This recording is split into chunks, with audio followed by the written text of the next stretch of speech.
4ാം ക്ലാസ്സിലെ പരിസര പഠനം രണ്ടാമത്തെ പാഠമായ ഇന്ത്യ എൻ്റെ രാജ്യം എന്ന പാഠഭാഗത്തിലെ മുഴുവൻ പ്രവർത്തനങ്ങളും ഉൾപ്പെടുത്തിക്കൊണ്ടുള്ള ഒരു വീഡിയോ ആണിത്. ഇന്ത്യ എൻ്റെ രാജ്യം. തേജസിന്റെ സ്കൂളിൽ സ്വാതന്ത്ര്യ ദിനാഘോഷം നടക്കുകയാണ്. സാമൂഹ്യശാസ്ത്ര ക്ലബിന്റെ നേതൃത്വത്തിൽ വിവിധ പരിപാടികളും ആസൂത്രണം ചെയ്തിട്ടുണ്ട്. മേഘ ടീച്ചർ ഓരോ ഗ്രൂപ്പിനും ചുമതലകൾ നൽകി. സ്വാതന്ത്ര്യ ദിനവുമായി ബന്ധപ്പെട്ട പതിപ്പ് തയ്യാറാക്കുന്ന ചുമതലയാണ് തേജസിനും കൂട്ടുകാർക്കും ലഭിച്ചത്. പതിപ്പിൽ ഉൾപ്പെടുത്തുന്നതിനുള്ള വിവരങ്ങൾ ശേഖരിക്കാൻ അവർ ഗ്രന്ഥശാല സന്ദർശിക്കാൻ തീരുമാനിച്ചു. അവരുടെ മുൻ അധ്യാപകനായ വിനയൻ മാഷാണ് ഗ്രന്ഥശാലയുടെ ലൈബ്രറിയൻ. കുട്ടികൾ മാഷിനോട് ഗ്രന്ഥശാല സന്ദർശനത്തിന്റെ ഉദ്ദേശ്യം വ്യക്തമാക്കി. കുട്ടികളെ, നമ്മുടെ രാജ്യം ഭരിച്ചിരുന്ന വിദേശികൾ ആരാണെന്ന് പറയാമോ? വിനയൻ മാഷ് ചോദിച്ചു. ബ്രിട്ടീഷുകാർ, ഭവ്യ ആവേശത്തോടെ പറഞ്ഞു. മിടുക്കി. ആട്ടെ, എങ്ങനെയാണ് അവർ നമ്മുടെ അധികാരികളായി മാറിയതെന്ന് നിങ്ങൾക്കറിയാമോ? കുട്ടികൾ അറിയില്ലെന്ന മട്ടിൽ പരസ്പരം നോക്കി. മാഷ് ഗ്രന്ഥശാലയിൽ നിന്ന് ഒരു ചിത്രകഥാ പുസ്തകം അവർക്ക് വായിക്കാനായി നൽകി. കൂട്ടുകാർ താല്പര്യത്തോടെ പുസ്തകം വായിച്ചു തുടങ്ങി. ചിത്രകഥ നമുക്കൊന്ന് വായിച്ചു നോക്കാം. ഏലം, കുരുമുളക് തുടങ്ങിയ സുഗന്ധദ്രവ്യങ്ങളും പട്ട്, പരുത്തി തുടങ്ങിയ തുണിത്തരങ്ങളും വാങ്ങുന്നതിനാണ് വിദേശികൾ കപ്പലുകളിൽ ആദ്യമായി ഇന്ത്യയിലെത്തിയത്. പതിയെ പതിയെ അവർ രാജാക്കന്മാരിൽ നിന്ന് പ്രത്യേക ആനുകൂല്യങ്ങൾ നേടിയെടുത്ത് ഇവിടെ വ്യവസായശാലകൾ സ്ഥാപിച്ചു. ഇന്ത്യയിലെ വിവിധ പ്രദേശങ്ങളിലെ രാജാക്കന്മാർ പരസ്പരം ശത്രുക്കളായി പോരടിച്ചു നിന്നിരുന്നതിനാൽ വിദേശികൾക്ക് എളുപ്പത്തിൽ അവരുടെ ശക്തി വർദ്ധിപ്പിക്കാൻ കഴിഞ്ഞു. പീരങ്കി, തോക്ക് തുടങ്ങിയ മെച്ചപ്പെട്ട ആയുധങ്ങളും യുദ്ധതന്ത്രങ്ങളും ഉപയോഗിച്ച് നാട്ടുകാരെ അവർ വരുതിയിലാക്കി. ക്രമേണ കൃഷിയും കച്ചവടവും രാജാക്കന്മാരും അവരുടെ നിയന്ത്രണത്തിലായി. നാട്ടുരാജ്യങ്ങൾ അവർ പിടിച്ചെടുത്തു. കാലങ്ങൾ കൊണ്ട് ഇന്ത്യയുടെ മുഴുവൻ പ്രദേശങ്ങളിലും ബ്രിട്ടീഷുകാർ ആധിപത്യം നേടി. പിന്നീടുള്ള 200ഓളം വർഷം ഇന്ത്യ അവരുടെ അധീനതയിലായിരുന്നു. ചിത്രകഥ വായിച്ചല്ലോ, ഇനി എന്റെ ചോദ്യങ്ങൾക്ക് ഉത്തരം പറയൂ. മാഷ് തുടർന്നു. മാഷിന്റെ ചോദ്യങ്ങൾക്ക് നിങ്ങളും ഉത്തരം കണ്ടെത്തൂ. വിദേശികൾ ഇന്ത്യയിലെത്തിയത് എന്തിനു വേണ്ടിയായിരുന്നു?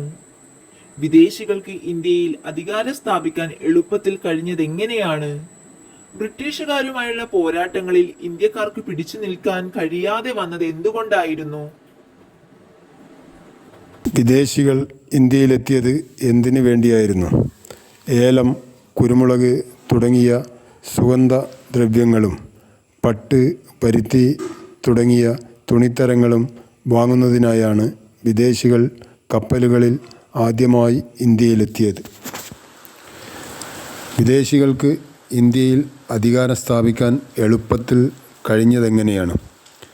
പതിയെ പതിയെ അവർ രാജാക്കന്മാരിൽ നിന്ന് പ്രത്യേക ആനുകൂല്യങ്ങൾ നേടിയെടുത്ത് ഇവിടെ വ്യവസായശാലകൾ സ്ഥാപിച്ചു.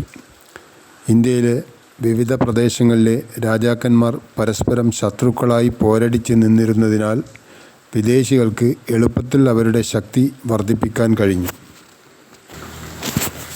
ബ്രിട്ടീഷുകാരുമായുള്ള പോരാട്ടങ്ങളിൽ ഇന്ത്യക്കാർക്ക് പിടിച്ചു നിൽക്കാൻ കഴിയാതെ വന്നതെന്തുകൊണ്ടായിരുന്നു?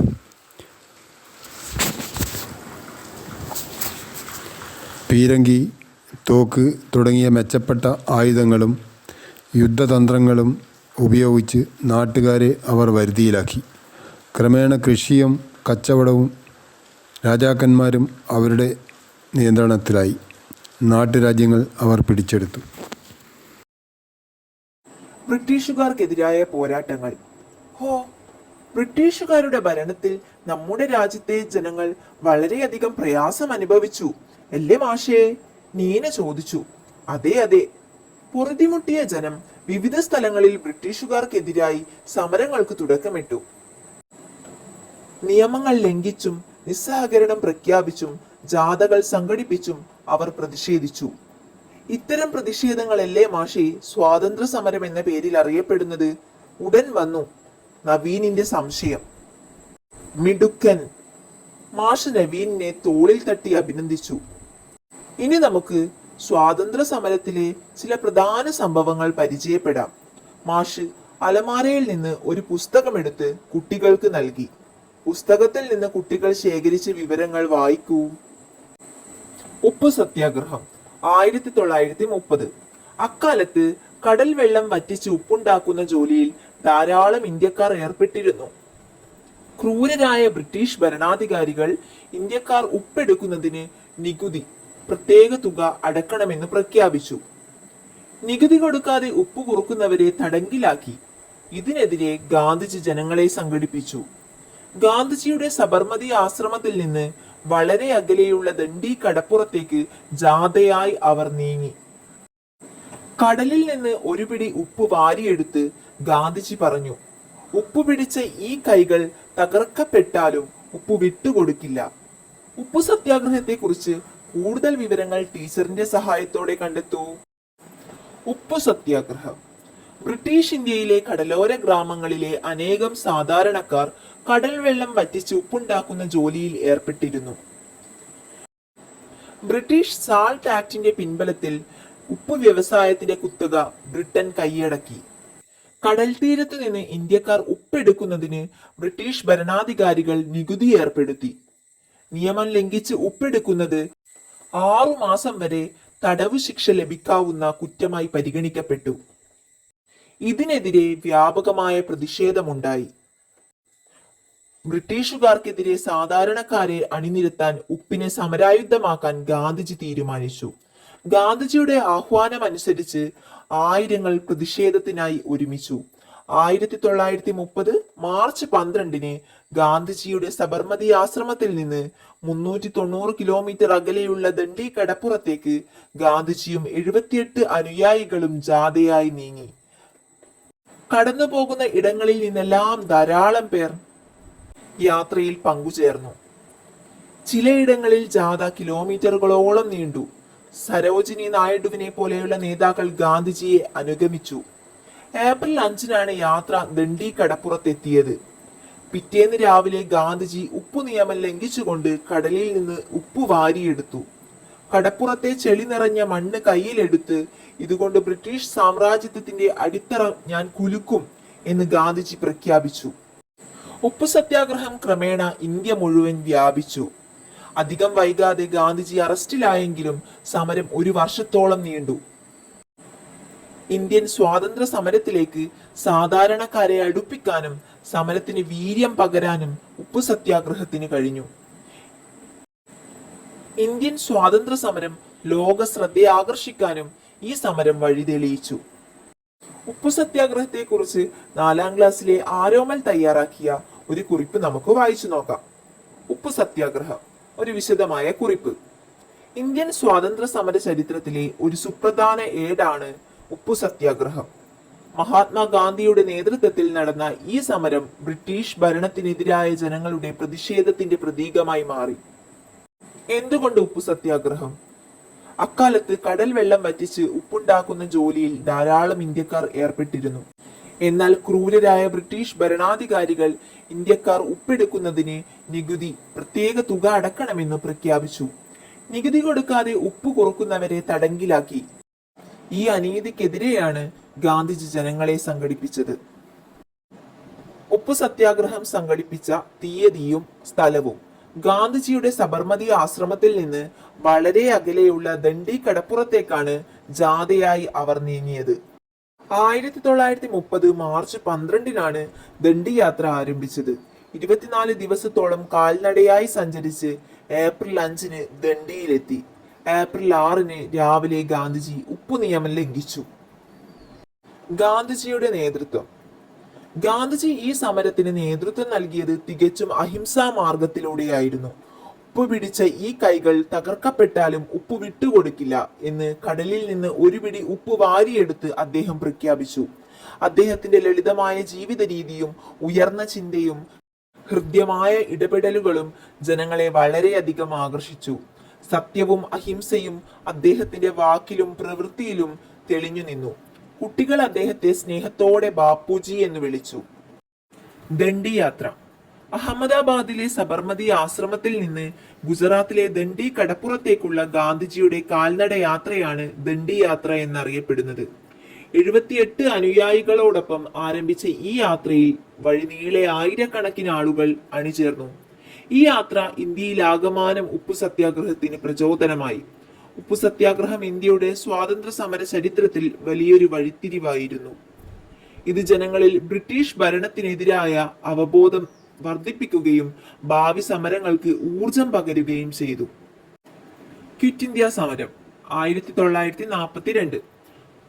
തുടർന്ന് മാഷ് ഒരു സ്വാതന്ത്ര്യ സമര സേനാനിയുടെ ഡയറി കുറിപ്പ് കുട്ടികൾക്ക് പരിചയപ്പെടുത്തി. 1942 ആഗസ്റ്റ് 8. സ്വാതന്ത്ര്യത്തിനു വേണ്ടിയുള്ള പോരാട്ടങ്ങളിൽ എനിക്ക് ഏറ്റവും ആവേശവും ഊർജവും ലഭിച്ച ദിനമായിരുന്നു ഇന്ന്. ഇന്ത്യൻ നാഷണൽ കോൺഗ്രസിന്റെ ബോംബെ സമ്മേളനത്തിൽ ഇന്ന് ഞാൻ പങ്കെടുത്തു. സമ്മേളനത്തിൽ വെച്ച് ക്വിറ്റ് ഇന്ത്യ എന്ന ആവശ്യം അവതരിപ്പിക്കപ്പെട്ടു. ഇന്ത്യ വിടുക എന്നാണത്രേ ഈ മുദ്രാവാക്യത്തിന്റെ അർത്ഥം. സ്വാതന്ത്ര്യത്തിനു വേണ്ടിയുള്ള ഏറ്റവും ശക്തിയാർന്ന സമരമായിരിക്കണം ഇതെന്ന് ഗാന്ധിജി ജനങ്ങളെ ഓർമ്മിപ്പിച്ചു. പ്രവർത്തിക്കുക അല്ലെങ്കിൽ മരിക്കുക എന്ന് ബാപ്പുജി എല്ലാവരോടും ആഹ്വാനം ചെയ്തു. ഇതുകേട്ട ഞാൻ അറിയാതെ എഴുന്നേറ്റ് നിന്ന് മുഷ്ടി ചുരുട്ടി മുദ്രാവാക്യം വിളിച്ചുപോയി, ക്വിറ്റ് ഇന്ത്യ, ക്വിറ്റ് ഇന്ത്യ. ഗാന്ധിജിയുടെ ആഹ്വാനം അനുസരിച്ച് ആയിരങ്ങൾ സമരത്തിൽ പങ്കെടുത്തിട്ടുണ്ടാകുമല്ലോ മാഷേ? തേജസ് ചോദിച്ചു. തീർച്ചയായും. ഈ സമരത്തിന്റെ മുദ്രാവാക്യം ഇന്ത്യയിലെങ്ങും മുഴങ്ങിക്കേട്ടു. ഇത് ജനങ്ങൾക്ക് കൂടുതൽ ശക്തി പകർന്നു, മാഷ് പറഞ്ഞു. ക്വിറ്റ് ഇന്ത്യ സമരത്തെക്കുറിച്ച് താഴെ പറയുന്ന വിവരങ്ങൾ ക്ലാസ് ലൈബ്രറിയുടെ സഹായത്തോടെ ശേഖരിച്ച് കുറിപ്പ് തയ്യാറാക്കൂ. ക്വിറ്റ് ഇന്ത്യ ദിനം, നേതൃത്വം നൽകിയവർ, സമരത്തിന്റെ ഫലം ഇവയൊക്കെ കണ്ടെത്തൂ. ക്വിറ്റ് ഇന്ത്യ സമരം. ക്രിപ്സ് മിഷന്റെ പരാജയത്തെ തുടർന്ന് ബ്രിട്ടീഷുകാർ ഭരണം അവസാനിപ്പിച്ച് ഇന്ത്യക്ക് ഉടൻ അധികാരം കൈമാറുക എന്ന ലക്ഷ്യത്തിനായി സംഘടിപ്പിക്കപ്പെട്ട പ്രസ്ഥാനമാണ് ക്വിറ്റ് ഇന്ത്യ പ്രസ്ഥാനം. ഭാരത് ഛോഡോ ആന്തോളൻ അഥവാ ഓഗസ്റ്റ് പ്രസ്ഥാനം എന്നും ഇതറിയപ്പെടുന്നു. 1942 ഓഗസ്റ്റ് 8 ബോംബെയിലെ ഗോവാലിയ ടാങ്ക് മൈതാനത്ത് വെച്ച് നടന്ന, ഇപ്പോൾ ഓഗസ്റ്റ് ക്രാന്തി മൈതാനം എന്നറിയപ്പെടുന്നു, അഖിലേന്ത്യാ കോൺഗ്രസ് കമ്മിറ്റിയുടെ സമ്മേളനത്തിൽ ക്വിറ്റ് ഇന്ത്യ പ്രമേയം അവതരിപ്പിക്കപ്പെട്ടു. പൂർണ്ണ സ്വാതന്ത്ര്യം എന്ന ആവശ്യം ബ്രിട്ടീഷുകാർ അംഗീകരിച്ചില്ലെങ്കിൽ നിസ്സഹകരണ സമരത്തിലേക്ക് നീങ്ങുമെന്ന പ്രമേയം സമ്മേളനം അംഗീകരിച്ചു. പ്രസ്ഥാനത്തിന്റെ നേതാവായി ഗാന്ധിജിയെ തെരഞ്ഞെടുത്തു. ജവഹർലാൽ നെഹ്റു, മൗലാന ആസാദ്, സർദാർ വല്ലഭായ് പട്ടേൽ, ഡോക്ടർ രാജേന്ദ്ര പ്രസാദ് എന്നിവർ ഗാന്ധിജിക്ക് പിന്തുണ നൽകി നേതൃത്വത്തിലേക്കെത്തി. പ്രവർത്തിക്കുക അല്ലെങ്കിൽ മരിക്കുക എന്ന ആവേശം നിറഞ്ഞ മുദ്രാവാക്യം ഗാന്ധിജി അവതരിപ്പിച്ചു. കോൺഗ്രസ് സോഷ്യലിസ്റ്റ് പാർട്ടി നേതാവായിരുന്ന യൂസഫ് മെഹ്റലിയാണ് ക്വിറ്റ് ഇന്ത്യ മുദ്രാവാക്യം ആദ്യം ഉയർത്തിയത്. ക്വിറ്റ് ഇന്ത്യ പ്രസ്ഥാനത്തിലൂടെ സ്വാതന്ത്ര്യ സമരത്തിന്റെ തീവ്രത വർദ്ധിച്ചു. ബ്രിട്ടീഷുകാരുടെ അധികാര ഗർവിനെ മറികടക്കാൻ ഇന്ത്യൻ ജനതയ്ക്ക് കഴിയുമെന്ന ആത്മവിശ്വാസം സർക്കാരിൽ ഉണർന്നു. ഇന്ത്യയിൽ എങ്ങും സമരം വ്യാപിച്ചു. അനേകം പുതിയ നേതാക്കൾ ഉദയം ചെയ്തു. സമരക്കാരുടെ ആവശ്യങ്ങൾക്ക് വഴങ്ങാൻ ഭരണകൂടം നിർബന്ധിതരായി. ക്വിറ്റ് ഇന്ത്യ സമരത്തെക്കുറിച്ച് 4ാം ക്ലാസ്സിലെ ഇനിയ എന്ന കൂട്ടുകാരി തയ്യാറാക്കിയ കുറിപ്പൊന്ന് വായിച്ചു നോക്കാം. ക്വിറ്റ് ഇന്ത്യ സമരം ഇന്ത്യയുടെ സ്വാതന്ത്ര്യത്തിനായുള്ള ഒരു വലിയ പോരാട്ടം. കൂട്ടുകാരെ, നമ്മുടെ രാജ്യത്തിന് സ്വാതന്ത്ര്യം ലഭിക്കാൻ ഒരുപാട് ധീരമായ പോരാട്ടങ്ങൾ നടന്നിട്ടുണ്ട്. അതിലൊന്നാണ് 1942 നടന്ന ക്വിറ്റ് ഇന്ത്യ സമരം. ഇന്ത്യ വിടുക എന്നതായിരുന്നു ഈ സമരത്തിന്റെ മുദ്രാവാക്യം. എപ്പോഴായിരുന്നു ഈ സമരം? 1942 ഇന്ത്യൻ നാഷണൽ കോൺഗ്രസിന്റെ ബോംബെ സമ്മേളനത്തിൽ വെച്ചാണ് ക്വിറ്റ് ഇന്ത്യ എന്ന ആവശ്യം അവതരിപ്പിക്കപ്പെട്ടത്. ആരാണ് നേതൃത്വം നൽകിയവർ? നമ്മുടെ രാഷ്ട്രപിതാവായ മഹാത്മാഗാന്ധിയായിരുന്നു ഈ സമരത്തിന് നേതൃത്വം നൽകിയത്. പ്രവർത്തിക്കുക അല്ലെങ്കിൽ മരിക്കുക, ഡു ഓർ ഡൈ എന്ന് അദ്ദേഹം എല്ലാവരോടും ആഹ്വാനം ചെയ്തു. ഗാന്ധിജിയുടെ ഈ വാക്കുകൾ കേട്ട് ആയിരക്കണക്കിന് ആളുകൾ സമരത്തിൽ പങ്കെടുത്തു. സമരം എങ്ങനെയാണ് നമ്മളെ സഹായിച്ചത്? ഈ സമരത്തിന്റെ മുദ്രാവാക്യം ഇന്ത്യയിലെങ്ങും മുഴങ്ങിക്കേട്ടു. ഇത് ജനങ്ങൾക്ക് ബ്രിട്ടീഷുകാർക്കെതിരെ പോരാടാൻ കൂടുതൽ ശക്തിയും ധൈര്യവും നൽകി. ക്വിറ്റ് ഇന്ത്യ സമരം നമ്മുടെ രാജ്യത്തിന്റെ സ്വാതന്ത്ര്യത്തിലേക്കുള്ള യാത്രയിലെ ഒരു വലിയ ചുവടുവയ്പായിരുന്നു. സ്വാതന്ത്ര്യ സമരം കേരളത്തിലും. അപ്പോൾ കേരളത്തിലും ധാരാളം സമരങ്ങൾ നടന്നിട്ടുണ്ടാകില്ലേ മാഷേ? നവീൻ ചോദിച്ചു. ഉവ് ഗാന്ധിജിയുടെ നേതൃത്വത്തിലുള്ള സ്വാതന്ത്ര്യ സമരങ്ങളുടെ ആവേശം കേരളത്തിലും അലയടിച്ചു. കണ്ണൂരിലെ പയ്യന്നൂർ കടപ്പുറത്തും ഉപ്പു നിയമം ലംഘിക്കപ്പെട്ടു. സമരത്തിന്റെ നേതാവായി പ്രവർത്തിച്ചത് കെ കേളപ്പനായിരുന്നു. പിന്നീട് എല്ലാവരും അദ്ദേഹത്തെ കേരള ഗാന്ധി എന്ന് വിളിച്ചു. കേരളത്തിൽ സമരങ്ങൾക്ക് നേതൃത്വം കൊടുത്ത മറ്റുള്ളവർ ആരൊക്കെയായിരുന്നു മാഷേ? കുട്ടികൾക്ക് കൂടുതൽ അറിയണമെന്നായി. നൂറുകണക്കിന് പേരുണ്ട് കേട്ടോ. T K Madhavan, K P Kesava Menon, Muhammad Abdur Rahman, A K Gopalan, Akkamma Cherian, Kuttimalu Amma തുടങ്ങി അനേകം ആളുകൾ. മാഷ് ഓർമ്മിച്ചെടുത്തു പറഞ്ഞു. മാഷ് പറഞ്ഞ വിവരങ്ങളെല്ലാം കുട്ടികൾ കുറിച്ചെടുത്തു. സ്വാതന്ത്ര്യത്തിനു വേണ്ടി കേരളത്തിൽ നടന്ന പ്രധാന സമരങ്ങൾ ഏതൊക്കെയെന്ന് നിങ്ങൾ അന്വേഷിച്ചെഴുതൂ. കേരളം സ്വാതന്ത്ര്യത്തിലേക്ക്. പ്രിയ കൂട്ടുകാരെ, നമ്മുടെ നാടായ കേരളവും ഇന്ത്യക്ക് സ്വാതന്ത്ര്യം കിട്ടാൻ ഒരുപാട് പോരാട്ടങ്ങൾ നടത്തിയിട്ടുണ്ട്. ചില പ്രധാന സമരങ്ങൾ നമുക്ക് പരിചയപ്പെടാം. 1. ആറ്റിങ്ങൽ കലാപം 1721. ബ്രിട്ടീഷുകാർക്കെതിരെ കേരളത്തിൽ നടന്ന ആദ്യത്തെ വലിയ സമരങ്ങളിൽ ഒന്നായിരുന്നു ഇത്. ആറ്റിങ്ങൽ റാണിക്ക് സമ്മാനം നൽകാൻ വന്ന ബ്രിട്ടീഷ് ഉദ്യോഗസ്ഥരെയും കൂട്ടരെയും നാട്ടുകാർ ആക്രമിച്ചതാണ് ഇതിന് കാരണം. പിന്നീട് ഇത് ബ്രിട്ടീഷുകാർക്ക് കൂടുതൽ ശക്തി നേടാൻ സഹായിച്ച ഒരു സംഭവം കൂടിയായി മാറി. 2. പഴശ്ശി കലാപങ്ങൾ 1793 മുതൽ 1805 വരെ. വയനാടൻ കാടുകളിൽ ഒളിച്ച് ബ്രിട്ടീഷുകാരോട് പോരാടിയ ധീരനായ രാജാവായിരുന്നു പഴശ്ശിരാജ. ബ്രിട്ടീഷുകാർ അടിച്ചേൽപ്പിച്ച തെറ്റായ നികുതി നയങ്ങൾക്കും വയനാട് പിടിച്ചെടുക്കാനുള്ള അവരുടെ ശ്രമങ്ങൾക്കുമെതിരായാണ് പഴശ്ശിരാജ പോരാടിയത്. ഒളിപ്പോരാട്ടമായിരുന്നു അദ്ദേഹത്തിന്റെ പ്രധാന ആയുധമുറ. അദ്ദേഹത്തെ സഹായിക്കാൻ കുറിച്യരും കുറുമ്പരും ഉണ്ടായിരുന്നു. 3. മലബാർ കലാപം 1921. ബ്രിട്ടീഷ് ഭരണത്തിനും ജന്മിമാരുടെ ചൂഷണങ്ങൾക്കുമെതിരെ മലബാറിലെ കർഷകർ, കൂടുതലും മാപ്പിളമാർ, നടത്തിയ ഒരു സമരമായിരുന്നു ഇത്. ഉയർന്ന നികുതികളും ഭൂമിയിൽ നിന്നുള്ള കുടിയൊഴിപ്പിക്കലുകളുമെല്ലാം കലാപത്തിന് കാരണമായി. ഈ കലാപത്തിന്റെ ഭാഗമായി വാഗൻ ട്രാജഡി പോലുള്ള ദാരുണ സംഭവങ്ങളും ഉണ്ടായിട്ടുണ്ട്. പയ്യന്നൂർ സത്യാഗ്രഹം 1930. മഹാത്മാഗാന്ധി ഇന്ത്യയിൽ നടത്തിയ ഉപ്പു സത്യാഗ്രഹത്തിന്റെ ഒരു പ്രധാന ഭാഗമായിരുന്നു ഇത്. ബ്രിട്ടീഷുകാർ ഉപ്പിന് നികുതി ചുമത്തിയതിനെതിരെ കെ കേളപ്പന്റെ നേതൃത്വത്തിൽ കണ്ണൂരിലെ പയ്യന്നൂർ കടപ്പുറത്ത് ഉപ്പുണ്ടാക്കി നിയമം ലംഘിച്ചു. കെ കേളപ്പനെ കേരള ഗാന്ധി എന്നും വിളിക്കുന്നു. ഈ സമരം കേരളത്തിലെ ജനങ്ങൾക്ക് വലിയ ആവേശം നൽകി. ഇവയെല്ലാം നമ്മുടെ രാജ്യത്തിന് സ്വാതന്ത്ര്യം നേടിക്കൊടുക്കാൻ സഹായിച്ച പ്രധാന പോരാട്ടങ്ങളായിരുന്നു. സ്വാതന്ത്ര്യ സമര നേതാക്കൾ. മഹാത്മാഗാന്ധി. ഇന്ത്യയിലെമ്പാടുള്ള സ്വാതന്ത്ര്യ സമരക്കാർക്ക് പ്രചോദനമായ നേതാവ് ആരായിരുന്നുവെന്ന് നിങ്ങൾക്കറിയാമോ കുട്ടികളെ? ഗാന്ധിജി. മാഷിന്റെ ചോദ്യവും കുട്ടികളുടെ ഉത്തരവും ഒരുമിച്ചായിരുന്നു. ഗ്രന്ഥശാലയിലെ പുസ്തകങ്ങളിൽ നിന്ന് ഗാന്ധിജിയെ കുറിച്ച് കുട്ടികൾ ശേഖരിച്ച വിവരങ്ങൾ വായിക്കൂ. ഗുജറാത്തിലെ പോർബന്ദറിലാണ് ഗാന്ധിജി ജനിച്ചത്. മോഹൻദാസ് കരംചന്ദ് ഗാന്ധി എന്നായിരുന്നു യഥാർത്ഥ പേര്. ദക്ഷിണാഫ്രിക്കയിലെ വക്കീൽ ഉദ്യോഗം ഉപേക്ഷിച്ച് തിരികെ ഇന്ത്യയിലെത്തി അദ്ദേഹം സ്വാതന്ത്ര്യ സമരത്തിൽ പങ്കുചേർന്നു. ലളിതമായ ജീവിതവും ഉയർന്ന ചിന്തയും ഹൃദ്യമായ ഇടപെടലും കൊണ്ട് വളരെ പെട്ടെന്ന് അദ്ദേഹം ഇന്ത്യയുടെ നേതാവായി ഉയർന്നു. സത്യവും അഹിംസയും അദ്ദേഹത്തിന്റെ വാക്കിലും പ്രവൃത്തിയിലും തെളിഞ്ഞു നിന്നു. കുട്ടികൾ അദ്ദേഹത്തെ ബാപ്പുജി എന്ന് സ്നേഹത്തോടെ വിളിച്ചു. ചമ്പാരൻ സത്യാഗ്രഹം 1917, നിസ്സഹകരണ സമരം 1920, ഉപ്പു സത്യാഗ്രഹം 1930, ക്വിറ്റ് ഇന്ത്യ സമരം 1942 തുടങ്ങിയവയ്ക്ക് അദ്ദേഹം നേതൃത്വം നൽകി. ഗാന്ധിജിയെ കുറിച്ച് കൂടുതൽ വിവരങ്ങൾ സ്കൂൾ ലൈബ്രറിയുടെ സഹായത്തോടെ ശേഖരിച്ച് ചെറുവിവരണം തയ്യാറാക്കൂ. സംഘങ്ങളായി ഗാന്ധി പതിപ്പ് തയ്യാറാക്കൂ. ഗാന്ധിജിയുടെ ജന്മസ്ഥലം, മാതാപിതാക്കൾ, ആത്മകഥ, ജീവിത രീതി, സ്വഭാവ ഗുണങ്ങൾ, സമരരീതി, ഗാന്ധിജിയും സ്വാതന്ത്ര്യ സമരവും എന്നിവ ഉൾപ്പെടുത്തിക്കൊണ്ട് വേണം വിവരണം തയ്യാറാക്കാൻ. മഹാത്മാഗാന്ധി. ഗുജറാത്തിലെ പോർബന്ദറിൽ 1869 ഒക്ടോബർ 2 മോഹൻദാസ് കരംചന്ദ് ഗാന്ധി ജനിച്ചത്. അന്നാട്ടിലെ ദിവാനായിരുന്ന കരംചന്ദ് ഗാന്ധിയും പുത്ലിബായുമായിരുന്നു ഗാന്ധിജിയുടെ മാതാപിതാക്കൾ.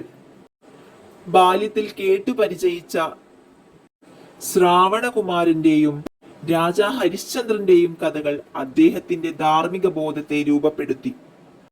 13-ാം വയസ്സിൽ കസ്തൂർബയെ വിവാഹം കഴിച്ചു.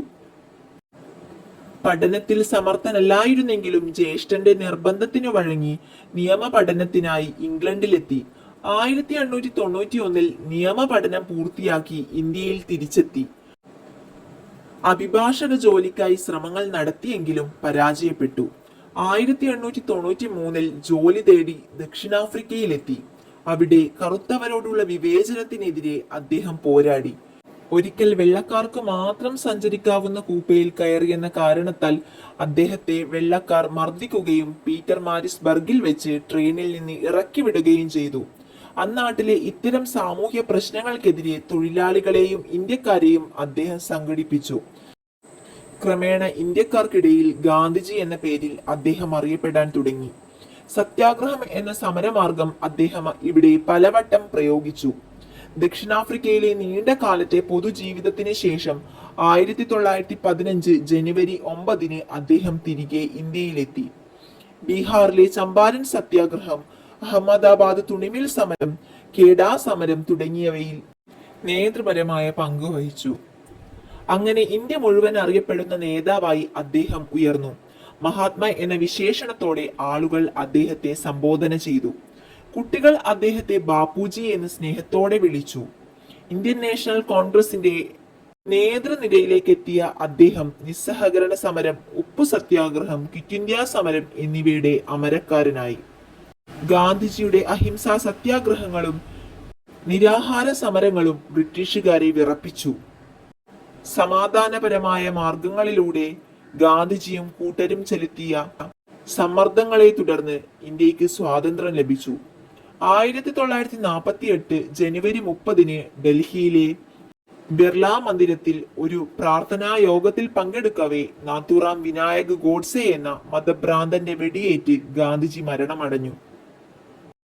പിറ്റേന്ന് അദ്ദേഹത്തിന്റെ ഭൗതിക ശരീരം രാജ്ഘട്ടിൽ സംസ്കരിച്ചു. രാഷ്ട്രപിതാവ് എന്ന നിലയിൽ എല്ലാ ഇന്ത്യക്കാരും അദ്ദേഹത്തെ ആദരിക്കുന്നു. ചിന്തയും പ്രവൃത്തിയും ജീവിതവും ഒന്നു തന്നെയായിരിക്കാൻ തന്റെ ജീവിതകാലത്ത് അദ്ദേഹം പ്രത്യേകം ശ്രദ്ധിച്ചിരുന്നു. സ്വാശ്രയശീലം, ലളിത ജീവിതം, സാധുജന സ്നേഹം തുടങ്ങിയവ അദ്ദേഹത്തിന്റെ ജീവിതത്തിലുടനീളം പ്രതിഫലിച്ചു. എന്റെ ജീവിതമാണ് എന്റെ സന്ദേശം എന്ന പ്രസ്താവനയോട് നീതി പുലർത്തുന്നതായിരുന്നു അദ്ദേഹത്തിന്റെ പ്രവൃത്തികളും. എന്റെ സത്യാന്വേഷണ പരീക്ഷണങ്ങൾ എന്ന അദ്ദേഹത്തിന്റെ ആത്മകഥ തലമുറകൾക്ക് പ്രചോദനമായി നിലകൊള്ളുന്നു. മഹാത്മാഗാന്ധിയെ കുറിച്ച് 4-ാം ക്ലാസ്സിലെ കുട്ടി തയ്യാറാക്കിയ കുറിപ്പ് വായിച്ചു നോക്കാം. നമ്മുടെ ബാപ്പുജി മഹാത്മാഗാന്ധി. കൂട്ടുകാരെ, നമ്മുടെ രാജ്യത്തിന്റെ രാഷ്ട്രപിതാവാണ് മഹാത്മാഗാന്ധി. നമ്മൾ അദ്ദേഹത്തെ സ്നേഹത്തോടെ ബാപ്പുജി എന്ന് വിളിക്കുന്നു.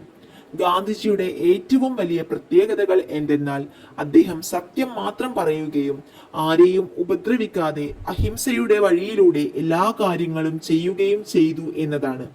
അദ്ദേഹത്തിന്റെ ജീവിത രീതി വളരെ ലളിതമായിരുന്നു. എങ്കിലും അദ്ദേഹത്തിന്റെ ചിന്തകൾ വളരെ ഉയർന്നതായിരുന്നു. എല്ലാവരുമായും സ്നേഹത്തോടെയും ഹൃദ്യമായും അദ്ദേഹം ഇടപഴകി. ഗാന്ധിജി നേതൃത്വം നൽകിയ പ്രധാന സമരങ്ങൾ. ദണ്ഡിയാത്ര. ബ്രിട്ടീഷുകാർ ഉപ്പിന് നികുതി ചുമത്തിയപ്പോൾ അതിനെതിരെ അദ്ദേഹം നടത്തിയ വലിയ കാൽനട യാത്രയായിരുന്നു ഇത്. നിസ്സഹകരണ സമരം. ബ്രിട്ടീഷുകാരുമായി സഹകരിക്കാതെ അവരുടെ നിയമങ്ങൾ അനുസരിക്കാതെ നടത്തിയ സമരം. നിയമലംഘന സമരം. ബ്രിട്ടീഷുകാരുടെ നിയമങ്ങൾ ലംഘിച്ചുകൊണ്ടുള്ള പോരാട്ടം. ക്വിറ്റ് ഇന്ത്യ സമരം. ബ്രിട്ടീഷുകാർ ഇന്ത്യ വിട്ടു പോകണം എന്ന് ആവശ്യപ്പെട്ട് നടത്തിയ ഏറ്റവും വലിയ സമരങ്ങളിൽ ഒന്നാണിത്. ചുരുക്കത്തിൽ അദ്ദേഹത്തിന്റെ പേര് മഹാത്മാഗാന്ധി, സ്നേഹത്തോടെ വിളിച്ചിരുന്ന പേര് ബാപ്പുജി. അദ്ദേഹത്തിന്റെ പ്രധാന തത്വങ്ങൾ സത്യം, അഹിംസ, ജീവിത രീതി, ലളിതമായ ജീവിത രീതി, ഉയർന്ന ചിന്ത, ഹൃദ്യമായ ഇടപഴകൽ. നേതൃത്വം നൽകിയ പ്രധാന സമരങ്ങൾ ദണ്ഡിയാത്ര, നിസ്സഹകരണ സമരം, നിയമലംഘന സമരം, ക്വിറ്റ് ഇന്ത്യ സമരം. ജവഹർലാൽ നെഹ്റു. ഇനി മറ്റൊരാളെ കൂടി പരിചയപ്പെടുത്താം. താഴെ നൽകിയിരിക്കുന്ന സൂചനകളിൽ നിന്ന് ആളെ കണ്ടെത്താമോ? വിനയൻ മാഷ് ചോദിച്ചു. സ്വാതന്ത്ര്യ സമരത്തിന്റെ മുൻനിരയിൽ ഗാന്ധിജിക്കൊപ്പം പ്രവർത്തിച്ചു. ഇന്ത്യയുടെ ആദ്യത്തെ പ്രധാനമന്ത്രിയാണ്. ഇന്ത്യ സ്വാതന്ത്ര്യം നേടിയ വിവരം പ്രഖ്യാപിച്ചത് ഇദ്ദേഹമാണ്. കുട്ടികൾ അദ്ദേഹത്തെ സ്നേഹത്തോടെ ചാച്ചാജി എന്നാണ് വിളിച്ചിരുന്നത്. എല്ലാവരും ചേർന്ന് ഉത്തരം പറഞ്ഞു. ജവഹർലാൽ നെഹ്റു. ജവഹർലാൽ നെഹ്റുവിനെ കുറിച്ചുള്ള താഴെ പറയുന്ന ചോദ്യങ്ങൾക്ക് ഉത്തരം കണ്ടെത്തൂ. നെഹ്റുവിന്റെ ജന്മദിനം എന്നാണ്? ഈ ദിനം ഏതു പേരിലാണ് നാം ആഘോഷിക്കുന്നത്? നെഹ്റുവിന്റെ ആത്മകഥയുടെ പേരെന്ത്? കൂടുതൽ വിവരങ്ങൾ ശേഖരിച്ച് ജവഹർലാൽ നെഹ്റുവിനെ കുറിച്ച് ഒരു പ്രസംഗം തയ്യാറാക്കി ക്ലാസ്സിൽ അവതരിപ്പിക്കും. ജവഹർലാൽ നെഹ്റുവിന്റെ ജന്മദിനം നവംബർ 14-നാണ്. ആഘോഷിക്കുന്ന പേര്. അദ്ദേഹത്തിന്റെ കുട്ടികളോടുള്ള സ്നേഹം കാരണം ഈ ദിവസം ശിശുദിനമായി രാജ്യം ആഘോഷിക്കുന്നു. കുട്ടികൾ അദ്ദേഹത്തെ സ്നേഹത്തോടെ ചാച്ചാജി എന്നും വിളിച്ചിരുന്നു. ആത്മകഥയുടെ പേര്. നെഹ്റുവിന്റെ ആത്മകഥയുടെ പേര് ആത്മകഥ, ആൻ ഓട്ടോബയോഗ്രഫി എന്നാണ്. നെഹ്റുവിനെ കുറിച്ചുള്ള പ്രസംഗത്തിന്റെ മാതൃക.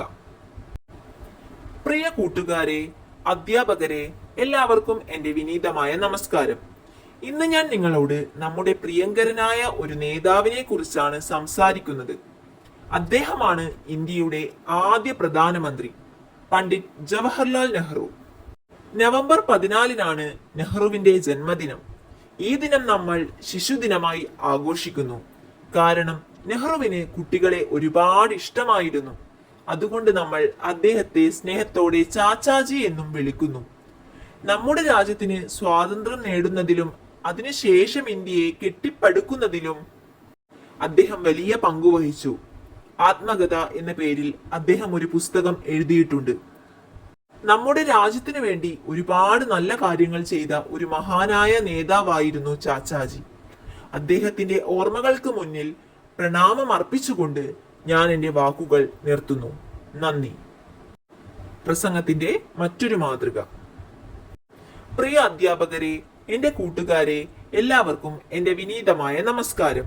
ഇന്ന് ഞാൻ നിങ്ങളോട് ഇന്ത്യയുടെ ചരിത്രത്തിലെ ഒരു മഹാനായ വ്യക്തിയെ കുറിച്ചാണ് സംസാരിക്കാൻ ആഗ്രഹിക്കുന്നത്.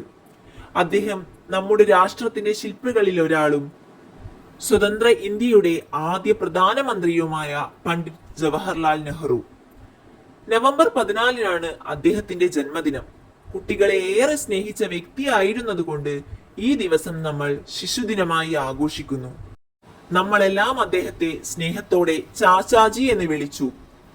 സ്വാതന്ത്ര്യ സമരത്തിൽ നെഹ്റു വലിയ പങ്കുവഹിച്ചു. സ്വാതന്ത്ര്യം ലഭിച്ചതിന് ശേഷം പുതിയ ഇന്ത്യയെ കെട്ടിപ്പടുക്കുന്നതിനും പുരോഗതിയിലേക്ക് നയിക്കുന്നതിനും അദ്ദേഹം അക്ഷീണം പ്രയത്നിച്ചു. ആത്മകഥ എന്ന പേരിൽ അദ്ദേഹത്തിന്റെ ജീവിതാനുഭവങ്ങൾ വിവരിക്കുന്ന ഒരു പുസ്തകവും അദ്ദേഹം രചിച്ചിട്ടുണ്ട്. നമ്മുടെ രാജ്യത്തിനു വേണ്ടി മഹത്തായ സംഭാവനകൾ നൽകിയ ചാച്ചാജിയെ നമുക്ക് ഈ ദിനത്തിൽ ആദരവോടെ ഓർക്കാം. നന്ദി. സ്വാതന്ത്ര്യ സമരത്തിൽ പ്രധാന പങ്കുവഹിച്ച മറ്റു ചിലരെ കൂടി മാഷ് കുട്ടികൾക്ക് പരിചയപ്പെടുത്തി. സുഭാഷ് ചന്ദ്രബോസ്, സർദാർ വല്ലഭായ് പട്ടേൽ, ഗോപാലകൃഷ്ണ ഗോഖലെ, സരോജിനി നായിഡു, ബാലഗംഗാധര തിലക്, ഭഗത് സിംഗ്, അരുണ അസഫ് അലി, ഖാൻ അബ്ദുൽ ഗാഫർ ഖാൻ. ഉത്തരം കണ്ടെത്താം. ഇന്ത്യൻ നാഷണൽ കോൺഗ്രസിന്റെ പ്രസിഡന്റായ ആദ്യ വനിത, ഇന്ത്യയുടെ വാനമ്പാടി എന്നറിയപ്പെട്ടു.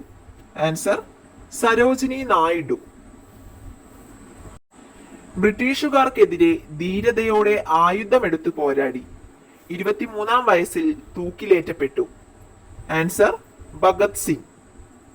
ക്വിറ്റ് ഇന്ത്യ സമരത്തിന്റെ രാജ്ഞി, ഇന്ത്യൻ സ്വാതന്ത്ര്യ സമരത്തിന്റെ വന്ധ്യവയോധിക എന്നിങ്ങനെ വിളിക്കപ്പെടുന്നു. ആൻസർ അരുണ അസഫ് അലി. നാട്ടുരാജ്യങ്ങളെ ചേർത്ത് ഇന്ത്യ എന്ന രാജ്യം രൂപീകരിക്കുന്നതിൽ മുഖ്യ പങ്കുവഹിച്ചു.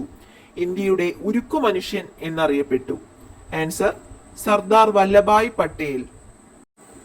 ഇന്ത്യൻ നാഷണൽ ആർമി രൂപീകരിച്ച് ബ്രിട്ടീഷുകാർക്കെതിരെ പോരാടി. നേതാജി എന്ന് വിളിക്കപ്പെടുന്നു. ആൻസർ സുഭാഷ് ചന്ദ്രബോസ്. സ്വരാജ്യം എന്റെ ജന്മാവകാശമാണ്, അത് ഞാൻ നേടുക തന്നെ ചെയ്യും എന്ന് പ്രഖ്യാപിച്ചു. ലോകമാന്യ എന്നറിയപ്പെടുന്നു? ആൻസർ ബാലഗംഗാധര തിലക്. ഗാന്ധിജിയെ രാഷ്ട്രീയത്തിലേക്ക് നയിച്ച ഗുരു സെർവൻസ് ഓഫ് ഇന്ത്യ സൊസൈറ്റി എന്ന സംഘടന സ്ഥാപിച്ചു? ആൻസർ ഗോപാലകൃഷ്ണ ഗോഖലെ. ഗാന്ധിജിയുടെ ആദർശങ്ങൾ പിന്തുടർന്നു അതിർത്തി ഗാന്ധി എന്നറിയപ്പെട്ടു? ആൻസർ ഖാൻ അബ്ദുൽ ഗാഫർ ഖാൻ. സുഭാഷ് ചന്ദ്രബോസ് സമാധാനപരമായ സമരങ്ങളിലൂടെയല്ല മറിച്ച് ആയുധമെടുത്തുള്ള പോരാട്ടങ്ങളിലൂടെ സ്വാതന്ത്ര്യം നേടാൻ കഴിയൂ എന്ന് വിശ്വസിച്ച് അതിനുവേണ്ടി ആയുധ സംഘങ്ങൾക്ക് രൂപം നൽകിയ വീരനായകനായിരുന്നു സുഭാഷ് ചന്ദ്രബോസ്. ബ്രിട്ടീഷുകാർക്കെതിരെ തീവ്രമായ പ്രതിഷേധങ്ങൾ സംഘടിപ്പിച്ചതിന് 11 തവണ അദ്ദേഹത്തിന് ജയിൽവാസം അനുഭവിക്കേണ്ടി വന്നു. കോൺഗ്രസിന്റെ പ്രസിഡന്റായിരുന്ന അദ്ദേഹം പിന്നീട് ആ സ്ഥാനം രാജിവെച്ച് ഫോർവേഡ് ബ്ലോക്ക് എന്ന പുതിയ പാർട്ടി രൂപീകരിച്ചു. ബ്രിട്ടീഷ് ഭരണകൂടത്തെ ഭയന്ന് ജർമ്മനിയിലേക്ക് പലായനം ചെയ്ത അദ്ദേഹം പിന്നീട് ഇന്ത്യൻ നാഷണൽ ആർമി എന്ന സൈന്യ സംഘടന രൂപീകരിച്ച് ബ്രിട്ടനെതിരെ പോരാടി. നേതാജി എന്ന വിശേഷണത്തിൽ അദ്ദേഹം അറിയപ്പെട്ടു. സർദാർ വല്ലഭായ് പട്ടേൽ ഗാന്ധിജിയുടെ നേതൃത്വത്തിൽ സംഘടിപ്പിക്കപ്പെട്ട പ്രധാന സമരങ്ങളിലൊക്കെയും സർദാർ വല്ലഭായ് പട്ടേൽ നേതൃനിരയിലുണ്ടായിരുന്നു. ബർദോളിയിലെ കർഷക സമരത്തിന് നേതൃത്വം നൽകിയതിലുള്ള ആദരവായാണ് സർദാർ എന്ന സ്ഥാനപ്പേര് ഗാന്ധിജി അദ്ദേഹത്തിന് നൽകിയത്. 500-ലധികം നാട്ടുരാജ്യങ്ങളെ ഇന്ത്യൻ യൂണിയനിൽ ലയിപ്പിക്കുന്നതിന് അദ്ദേഹം നേതൃത്വം നൽകി. സ്വതന്ത്ര ഇന്ത്യയിലെ ആദ്യ മന്ത്രിസഭയിൽ ഉപപ്രധാനമന്ത്രിയായി അദ്ദേഹം പ്രവർത്തിച്ചു. അപാരമായ നേതൃത്വ ഗുണവും ധീരമായ പ്രവൃത്തികളും പരിഗണിച്ച് ഇന്ത്യയുടെ ഉരുക്കു മനുഷ്യൻ എന്ന വിളിപ്പേര് അദ്ദേഹത്തിന് ലഭിച്ചു. ഗോപാലകൃഷ്ണ ഗോഖലെ ഇന്ത്യൻ നാഷണൽ കോൺഗ്രസിൽ മിതവാദി നേതാക്കളിൽ പ്രമുഖനായിരുന്നു മഹാരാഷ്ട്രക്കാരനായ ഗോപാലകൃഷ്ണ ഗോഖലെ. ഗാന്ധിജിയെ രാഷ്ട്രീയത്തിലേക്ക് നയിച്ചതിൽ പ്രധാന പങ്ക് ഗോഖലെയുടേതായിരുന്നു. സെർവൻസ് ഓഫ് ഇന്ത്യ സൊസൈറ്റി എന്ന സംഘടനയുടെ സ്ഥാപകനും ഇദ്ദേഹമാണ്. സരോജിനി നായിഡു ഇന്ത്യൻ നാഷണൽ കോൺഗ്രസിന്റെ ആദ്യത്തെ വനിതാ അധ്യക്ഷയും ഇന്ത്യയിലെ ആദ്യത്തെ വനിതാ ഗവർണറുമായിരുന്ന സരോജിനി നായിഡു ഹൈദരാബാദിലാണ് ജനിച്ചത്. മാതാപിതാക്കൾ ബംഗാൾ സ്വദേശികളായിരുന്നു. ഗാന്ധിജിയുടെ വിശ്വസ്ത അനുയായികളായി ഉപ്പു സത്യാഗ്രഹത്തിലും ക്വിറ്റ് ഇന്ത്യ സമരങ്ങളിലും പങ്കെടുത്ത് അറസ്റ്റ് വരിച്ചു. സ്ത്രീകളുടെ ഉന്നമനത്തിനായുള്ള പല പ്രസ്ഥാനങ്ങൾക്കും അവർ നേതൃത്വം നൽകി. പ്രശസ്തയായ കവയിത്രി കൂടിയായിരുന്ന സരോജിനി നായിഡു ഇന്ത്യയുടെ വാനമ്പാടി എന്നറിയപ്പെട്ടു. ബാലഗംഗാധര തിലക് സ്വാതന്ത്ര്യം എന്റെ ജന്മാവകാശമാണ്, അത് ഞാൻ നേടുക തന്നെ ചെയ്യും എന്ന പ്രഖ്യാപനത്തിലൂടെ ഇന്ത്യൻ സ്വാതന്ത്ര്യ സമര സേനാനികൾക്ക് ആവേശം പകർന്ന നേതാവായിരുന്നു ലോകമാന്യ എന്ന പേരിൽ അറിയപ്പെട്ട ബാലഗംഗാധര തിലക്. മഹാരാഷ്ട്ര സ്വദേശിയായിരുന്ന അദ്ദേഹം തന്റെ പത്രങ്ങളിലൂടെ ബ്രിട്ടീഷ് ഗവൺമെന്റിനെതിരെ ശക്തമായി ആഞ്ഞടിച്ചു. ഹോം റൂൾ പ്രസ്ഥാനത്തിന്റെ അമരക്കാരനായിരുന്ന അദ്ദേഹം കോൺഗ്രസിലെ തീവ്രവാദി വിഭാഗത്തിലെ നേതാവായിരുന്നു. 1920-ൽ അദ്ദേഹം അനാരോഗ്യത്തെ തുടർന്ന് അന്തരിച്ചു. ഭഗത് സിംഗ് 1907-ൽ പഞ്ചാബിലെ ഒരു സിഖ് കുടുംബത്തിലാണ് ഭഗത് സിംഗിന്റെ ജനനം. തന്റെ ബാല്യകാലത്ത് നടന്ന ജാലിയൻ വാലാബാഗ് സംഭവം അദ്ദേഹത്തെ ഒരു വിപ്ലവകാരിയാക്കി മാറ്റി. ആയുധത്തെ ആയുധം കൊണ്ടേ തോൽപ്പിക്കാനാവൂ എന്ന് അദ്ദേഹം വിശ്വസിച്ചു. നൗജവാൻ ഭാരത് സഭ എന്ന പേരിൽ ഒരു സായുധ സംഘടനയ്ക്ക് അദ്ദേഹം രൂപം നൽകി. ബ്രിട്ടീഷുകാർക്കെതിരെ പലയിടത്ത് പ്രക്ഷോഭങ്ങൾ സംഘടിപ്പിച്ചു. ലാഹോർ അസംബ്ലിയിൽ ബോംബ് എറിഞ്ഞതുമായി ബന്ധപ്പെട്ട ഒരു കേസിൽ ഭഗത് സിംഗ്, രാജഗുരു, സുഖ്ദേവ് എന്നിവർ വധശിക്ഷയ്ക്ക് വിധിക്കപ്പെട്ടു. 1931 ലാഹോർ സെൻട്രൽ ജയിലിൽ വെച്ച് മൂവരെയും തൂക്കിലേറ്റി. കേവലം 23 വയസ്സുവരെയുള്ള ജീവിതം കൊണ്ട് ഇന്ത്യൻ സ്വാതന്ത്ര്യ സമരത്തിലെ വിപ്ലവ യുവത്വത്തിന്റെ പ്രതീകമായി ഭഗത് സിംഗ് മാറി.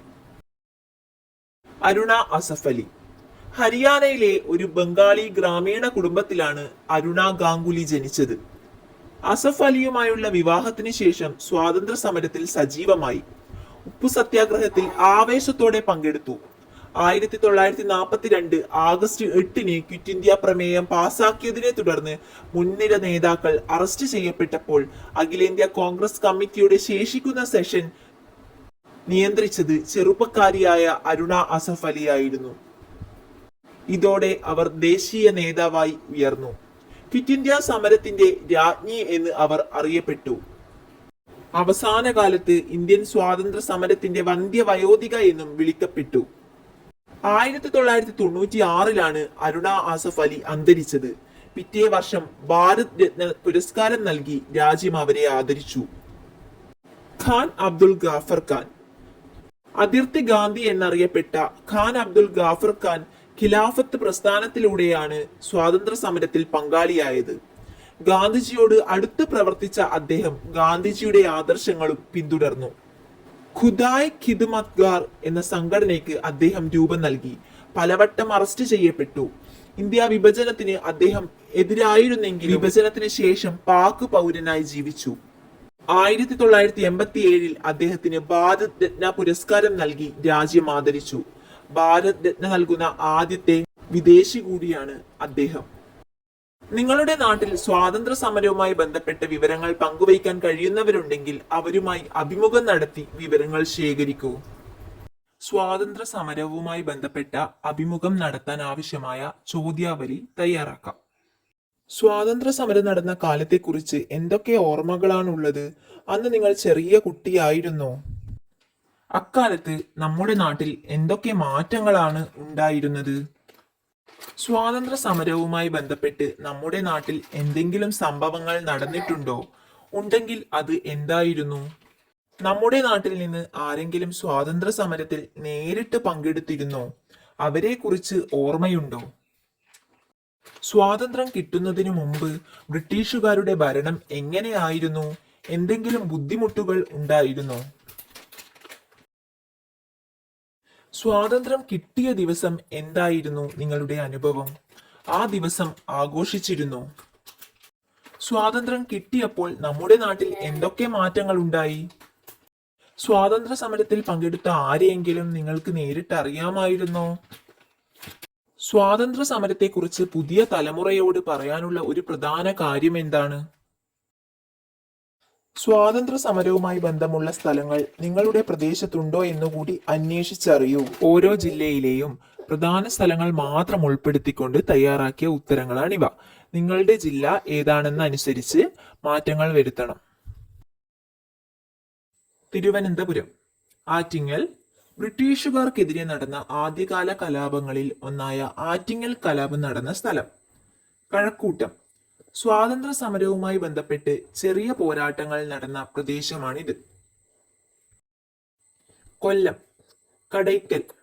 1939-ൽ നടന്ന കടയ്ക്കൽ സമരത്തിന് പ്രശസ്തമായ സ്ഥലം. ബ്രിട്ടീഷ് ഭരണത്തിനെതിരായ ഒരു പ്രധാന ജനകീയ മുന്നേറ്റമായിരുന്നു ഇത്.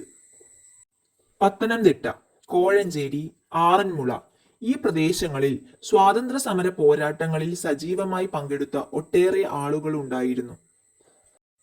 ആലപ്പുഴ. പുന്നപ്ര വയലാർ. 1946-ൽ നടന്ന പുന്നപ്ര വയലാർ സമരം നടന്ന സ്ഥലങ്ങൾ. ഇത് ദിവാൻ ഭരണത്തിനെതിരെ നടന്ന പ്രധാനപ്പെട്ട മുന്നേറ്റമായിരുന്നു. കോട്ടയം. വൈക്കം. ക്ഷേത്രപ്രവേശനവുമായി ബന്ധപ്പെട്ട് നടന്ന വൈക്കം സത്യാഗ്രഹം നടന്ന സ്ഥലം. ഇത് സാമൂഹിക മാറ്റങ്ങൾക്ക് വേണ്ടിയുള്ള പോരാട്ടമായിരുന്നു. ഇടുക്കി. പൂഞ്ഞാർ. പൂഞ്ഞാറിലെ മഠത്തിൽ ഭഗവതി ക്ഷേത്രവുമായി ബന്ധപ്പെട്ട് സ്വാതന്ത്ര്യ സമര സേനാനികൾക്ക് അഭയം നൽകിയിരുന്ന ഒരു ചരിത്രമുണ്ട്. എറണാകുളം. കൊച്ചി നഗരവും ചുറ്റുമുള്ള പ്രദേശങ്ങളും സ്വാതന്ത്ര്യ സമര നേതാക്കളുടെ പ്രവർത്തന കേന്ദ്രങ്ങളായിരുന്നു. മഹാരാജാസ് കോളേജ് പോലുള്ള സ്ഥാപനങ്ങൾ സമരങ്ങൾക്ക് സാക്ഷ്യം വഹിച്ചിട്ടുണ്ട്. തൃശൂർ. ഗുരുവായൂർ. ക്ഷേത്രപ്രവേശന സത്യാഗ്രഹം നടന്ന ഗുരുവായൂർ ക്ഷേത്രം സ്ഥിതി ചെയ്യുന്ന സ്ഥലം. പാലക്കാട്. ഈ ജില്ലയിലും മലബാർ കലാപത്തിന്റെ സ്വാധീനവും മറ്റ് ദേശീയ പ്രസ്ഥാനങ്ങളുടെ പ്രവർത്തനങ്ങളും നടന്നിട്ടുണ്ട്. മലപ്പുറം. തിരൂർ. വാഗൺ ട്രാജഡി സ്മാരക ഹാൾ ഇവിടെയാണ്. മലബാർ കലാപവുമായി ബന്ധപ്പെട്ട ഒരു ദാരുണ സംഭവമായിരുന്നു ഇത്. തിരൂരങ്ങാടി മലബാർ കലാപത്തിന്റെ പ്രധാന കേന്ദ്രങ്ങളിൽ ഒന്ന്. കോഴിക്കോട്. കോഴിക്കോട് കടപ്പുറം. ഗാന്ധിജി കേരളത്തിൽ ആദ്യമായി പ്രസംഗിച്ച പ്രധാന സ്ഥലങ്ങളിലൊന്നാണ് കോഴിക്കോട് കടപ്പുറം. ഉപ്പു സത്യാഗ്രഹവുമായി ബന്ധപ്പെട്ട പ്രവർത്തനങ്ങൾക്കും ഇത് വേദിയായി. വയനാട് പഴശ്ശി കുടീരം, മാനന്തവാടി. പഴശ്ശിരാജയുടെ പോരാട്ടങ്ങളുമായി ബന്ധപ്പെട്ട സ്ഥലങ്ങളാണിവ. ബ്രിട്ടീഷുകാർക്കെതിരെ പഴശ്ശിരാജ ധീരമായി പോരാടി. കണ്ണൂർ മയ്യഴി, മൊറാഴ. മയ്യഴിയിലെ ഫ്രഞ്ച് ഭരണത്തിനെതിരെ വലിയ പോരാട്ടങ്ങൾ നടന്നു. മൊഴാറ സമരം സ്വാതന്ത്ര്യ സമരത്തിലെ ഒരു പ്രധാന സംഭവമാണ്. പയ്യന്നൂർ ഉപ്പു സത്യാഗ്രഹം നടന്ന പ്രധാന സ്ഥലങ്ങളിൽ ഒന്നാണിത്. മഹാത്മാഗാന്ധിയുടെ ആശയങ്ങൾക്ക് ഇവിടെ വലിയ പ്രാധാന്യം ലഭിച്ചു. കാസർഗോഡ് കയ്യൂർ. കയ്യൂർ സമരം നടന്ന സ്ഥലമാണിത്. കർഷകരും തൊഴിലാളികളും ബ്രിട്ടീഷ് ഭരണത്തിനെതിരെ പോരാടി. ഇന്ത്യ സ്വാതന്ത്ര്യത്തിലേക്ക്. വിനയൻ മാഷിൽ നിന്ന് ശേഖരിച്ച വിവരങ്ങൾ ഉൾപ്പെടുത്തി കുട്ടികൾ സ്വാതന്ത്ര്യദിന പതിപ്പ് തയ്യാറാക്കി. മേഘ ടീച്ചർ പ്രകാശനം ചെയ്ത പതിപ്പിലെ വിവരങ്ങൾ വായിക്കൂ. സ്വാതന്ത്ര്യത്തിനു വേണ്ടി ഇന്ത്യയിലെമ്പാടും നിരവധി സമരങ്ങൾ സംഘടിപ്പിക്കപ്പെട്ടു. ഗാന്ധിജിയെ പോലുള്ള നേതാക്കളുടെ വാക്കുകൾ സമരത്തിന് ആവേശം പകർന്നു. ചില സമരങ്ങൾ കലാപങ്ങളായി മാറി. നിരവധി ആളുകൾ ബ്രിട്ടീഷുകാർക്കെതിരെ ആയുധമെടുത്തു പോരാടി. അവരിൽ കൂടുതൽ പേർക്കും ജീവൻ നഷ്ടമായി. സമരങ്ങൾക്ക് നേതൃത്വം നൽകിയ നേതാക്കൾ പലവട്ടം ജയിലിൽ അടക്കപ്പെട്ടു. അവർക്കൊപ്പം ആയിരക്കണക്കിന് ആളുകൾ അറസ്റ്റ് വരിച്ചു. ഇന്ത്യക്കാരുടെ മേൽ കഠിനമായ നിയമങ്ങൾ അടിച്ചേൽപ്പിക്കപ്പെട്ടു. ഒടുവിൽ നിരന്തരമായ സമരങ്ങളുടെയും ചർച്ചകളുടെയും ഫലമായി ഇന്ത്യയുടെ ഭരണം ഇന്ത്യക്കാർക്ക് കൈമാറാൻ ബ്രിട്ടീഷുകാർ നിർബന്ധിതരായി. 1947 ഓഗസ്റ്റ് 15 ബ്രിട്ടീഷുകാരുടെ ഭരണത്തിൽ നിന്ന് ഇന്ത്യ സ്വാതന്ത്ര്യം നേടിയതായി പ്രഖ്യാപിക്കപ്പെട്ടു. സ്വതന്ത്ര ഇന്ത്യയുടെ ആദ്യ പ്രധാനമന്ത്രിയായി ജവഹർലാൽ നെഹ്റു സത്യപ്രതിജ്ഞ ചെയ്ത് അധികാരമേറ്റു. ഈ അർദ്ധരാത്രിയിൽ ലോകം നിദ്രയിലായിരിക്കുമ്പോൾ ഇന്ത്യ സ്വാതന്ത്ര്യത്തിലേക്കും ജീവിതത്തിലേക്കും ഉണരുകയാണ്. അദ്ദേഹം ആവേശത്തോടെ പ്രസംഗിച്ചു. ഇന്ത്യക്ക് സ്വാതന്ത്ര്യം ലഭിച്ചതുമായി ബന്ധപ്പെട്ട വസ്തുതകൾ വായിച്ചല്ലോ. സ്കൂൾ ലൈബ്രറി ഉപയോഗപ്പെടുത്തി കൂടുതൽ വിവരങ്ങൾ കണ്ടെത്തൂ. താഴെ നൽകിയ പ്രസ്താവനകൾക്കു നേരെ ഉചിതമായ അടയാളം നൽകൂ. അനേകം ആളുകൾ ജീവൻ നഷ്ടപ്പെടുത്തി നേടിയതാണ് ഇന്ന് നാം കാണുന്ന സ്വാതന്ത്ര്യം. ശരി. നമുക്ക് സ്വാതന്ത്ര്യം നേടിത്തന്ന സമര നേതാക്കളെ നാം ആദരവോടെ ഓർക്കേണ്ടതുണ്ട്. അതും ശരിയാണ്. നമുക്ക് ലഭിച്ച സ്വാതന്ത്ര്യം നാം സംരക്ഷിക്കുകയും പങ്കുവയ്ക്കുകയും വേണം. ശരി. ഇന്ത്യക്കാരെന്ന നിലയിൽ നാം അഭിമാനിക്കുകയും രാജ്യസ്നേഹം പുലർത്തുകയും വേണം. ശരി. എല്ലാ വർഷവും സ്വാതന്ത്ര്യദിനം നാം സമുചിതമായി ആഘോഷിക്കണം. ശരി. ഇന്ത്യയുടെ ഭരണഘടന. പാഠപുസ്തകത്തിന്റെ ആദ്യ ഭാഗത്തും അവസാന ഭാഗത്തും ഭരണഘടന എന്ന തലക്കെട്ടിൽ ചില വിവരങ്ങൾ ഉൾപ്പെടുത്തിയത് ശ്രദ്ധിച്ചിട്ടുണ്ടാകുമല്ലോ. അത് വായിക്കൂ. ഈ ഭരണഘടന തയ്യാറാക്കിയതിൽ പ്രധാന പങ്കുവഹിച്ചത് ആരാണെന്നറിയാമോ? ഇന്ത്യയുടെ ആദ്യ നിയമമന്ത്രിയായിരുന്ന ഡോക്ടർ ഭീം റാവു റാംജി അംബേദ്കറുടെ നേതൃത്വത്തിൽ സ്വതന്ത്ര ഇന്ത്യക്കായി പുതിയൊരു നിയമസംഹിത തയ്യാറാക്കപ്പെട്ടു. ഇന്ത്യയുടെ ഭരണഘടന എന്നാണ് ഈ രേഖ അറിയപ്പെടുന്നത്. 1950 ജനുവരി 26 ഇന്ത്യയുടെ ഭരണഘടന നിലവിൽ വന്നത്. പൗരന്മാരുടെ അവകാശങ്ങൾ, ചുമതലകൾ, സർക്കാരുകൾ, തിരഞ്ഞെടുപ്പ് തുടങ്ങിയവയുമായി ബന്ധപ്പെട്ട നിയമങ്ങൾ ഇതിൽ രേഖപ്പെടുത്തിയിട്ടുണ്ട്. താഴെ പറയുന്ന ചോദ്യങ്ങൾക്ക് ഉത്തരം കണ്ടെത്താം. ഇന്ത്യൻ ഭരണഘടന നിലവിൽ വന്ന ദിനം ഏതു പേരിലാണ് നാം ആഘോഷിക്കുന്നത്? ഉത്തരം റിപ്പബ്ലിക് ദിനം. ഇന്ത്യൻ ഭരണഘടനയുടെ ശില്പി എന്നറിയപ്പെടുന്നത് ആരാണ്? ഉത്തരം ഡോക്ടർ BR അംബേദ്കർ. ഏറ്റവും വലിയ ലിഖിത എഴുതപ്പെട്ട ഭരണഘടനയുള്ള രാജ്യമേത്? ഉത്തരം ഇന്ത്യ. ഇന്നത്തെ ഇന്ത്യ. കുട്ടികൾ ലൈബ്രറിയിൽ നിന്ന് ശേഖരിച്ച വിവരങ്ങൾ കൂട്ടുകാരുമായി പങ്കുവച്ചു. മേഘ ടീച്ചറും ചർച്ചയിൽ പങ്കുചേർന്നു. ടീച്ചറെ, അനേകം നാട്ടുരാജ്യങ്ങൾ ഒരുമിച്ച് ചേർത്തതല്ലേ ഇന്ത്യ എന്ന രാജ്യം രൂപീകരിച്ചത്? ജൊഹാനാണ് ഇത്തവണ സംശയം ചോദിച്ചത്. അതെ, ഇങ്ങനെ ഒരുമിച്ചു ചേർത്ത പ്രദേശങ്ങളെ ഭരണ സൗകര്യത്തിനായി ഭാഷയുടെ അടിസ്ഥാനത്തിൽ പിന്നീട് വേർതിരിച്ചു. ഇപ്രകാരം രൂപം കൊണ്ട പ്രദേശങ്ങൾ സംസ്ഥാനങ്ങൾ എന്ന് അറിയപ്പെട്ടു. ടീച്ചർ വിശദീകരിച്ചു. സംസ്ഥാനങ്ങൾ. ടീച്ചർ കുട്ടികളെ ഇന്ത്യയുടെ ഭൂപടം പരിചയപ്പെടുത്തി. ഇന്ത്യയിൽ ഇപ്പോൾ 28 സംസ്ഥാനങ്ങളാണുള്ളത്. ഓരോ സംസ്ഥാനത്തിന്റെയും ഭരണസിരാ കേന്ദ്രത്തെ തലസ്ഥാനം എന്ന് വിളിക്കുന്നു. ഇന്ത്യയിലെ സംസ്ഥാനങ്ങളും അവയുടെ തലസ്ഥാനങ്ങളും രേഖപ്പെടുത്തിയ ഭൂപടം നിരീക്ഷിക്കൂ. സംസ്ഥാനങ്ങളുടെ പട്ടിക തയ്യാറാക്കൂ.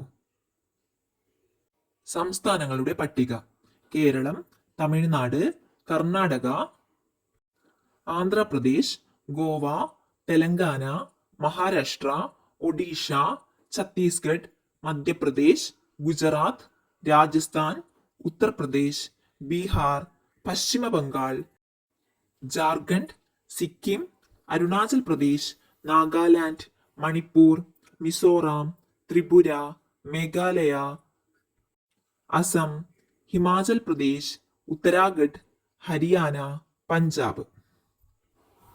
ഇന്ത്യൻ സംസ്ഥാനങ്ങളും അവയുടെ തലസ്ഥാനങ്ങളും: ആന്ധ്രാപ്രദേശ് അമരാവതി, അരുണാചൽ പ്രദേശ് ഇറ്റാനഗർ, അസം ദിസ്പൂർ, ബീഹാർ പാട്ന, ഛത്തീസ്ഗഡ് റായ്പൂർ, ഗോവ പനാജി, ഗുജറാത്ത് ഗാന്ധിനഗർ, ഹരിയാന ചണ്ഡീഗഡ്, ഹിമാചൽ പ്രദേശ് ഷിംല, ജാർഖണ്ഡ് റാഞ്ചി. കർണാടക ബംഗളൂരു, കേരളം തിരുവനന്തപുരം, മധ്യപ്രദേശ് ഭോപ്പാൽ, മഹാരാഷ്ട്ര മുംബൈ, മണിപ്പൂർ ഇംഫാൽ, മേഘാലയ ഷില്ലോങ്, മിസോറാം ഐസ്വാൾ, നാഗാലാൻഡ് കൊഹിമ, ഒഡീഷ ഭുവനേശ്വർ, പഞ്ചാബ് ചണ്ഡീഗഡ്, രാജസ്ഥാൻ ജയ്പൂർ, സിക്കിം ഗാംഗ്ടോക്ക്, തമിഴ്നാട് ചെന്നൈ, തെലങ്കാന ഹൈദരാബാദ്, ത്രിപുര അഗർത്തല, ഉത്തർപ്രദേശ് ലക്നൗ, ഉത്തരാഖണ്ഡ് ഡെറാഡൂൺ. ഗൈർസൈൻ ഉത്തരാഖണ്ഡിന്റെ വേനൽക്കാല തലസ്ഥാനമായി അറിയപ്പെടുന്നു. പശ്ചിമ ബംഗാൾ കൊൽക്കത്ത. കേന്ദ്രഭരണ പ്രദേശങ്ങൾ. ഇന്ത്യയിൽ സംസ്ഥാന പദവി ഇല്ലാത്ത ചില പ്രദേശങ്ങളുമുണ്ട് കേട്ടോ. ഇവ കേന്ദ്ര സർക്കാരിന്റെ നേരിട്ടുള്ള നിയന്ത്രണത്തിലാണ്. ഇത്തരം പ്രദേശങ്ങളെക്കുറിച്ച് നിങ്ങൾ കേട്ടിട്ടുണ്ടോ? മേഘ ടീച്ചർ കുട്ടികളോട് ചോദിച്ചു. ഞാൻ കേട്ടിട്ടുണ്ട്. ഇവയല്ലേ കേന്ദ്രഭരണ പ്രദേശങ്ങൾ എന്നറിയപ്പെടുന്നത്?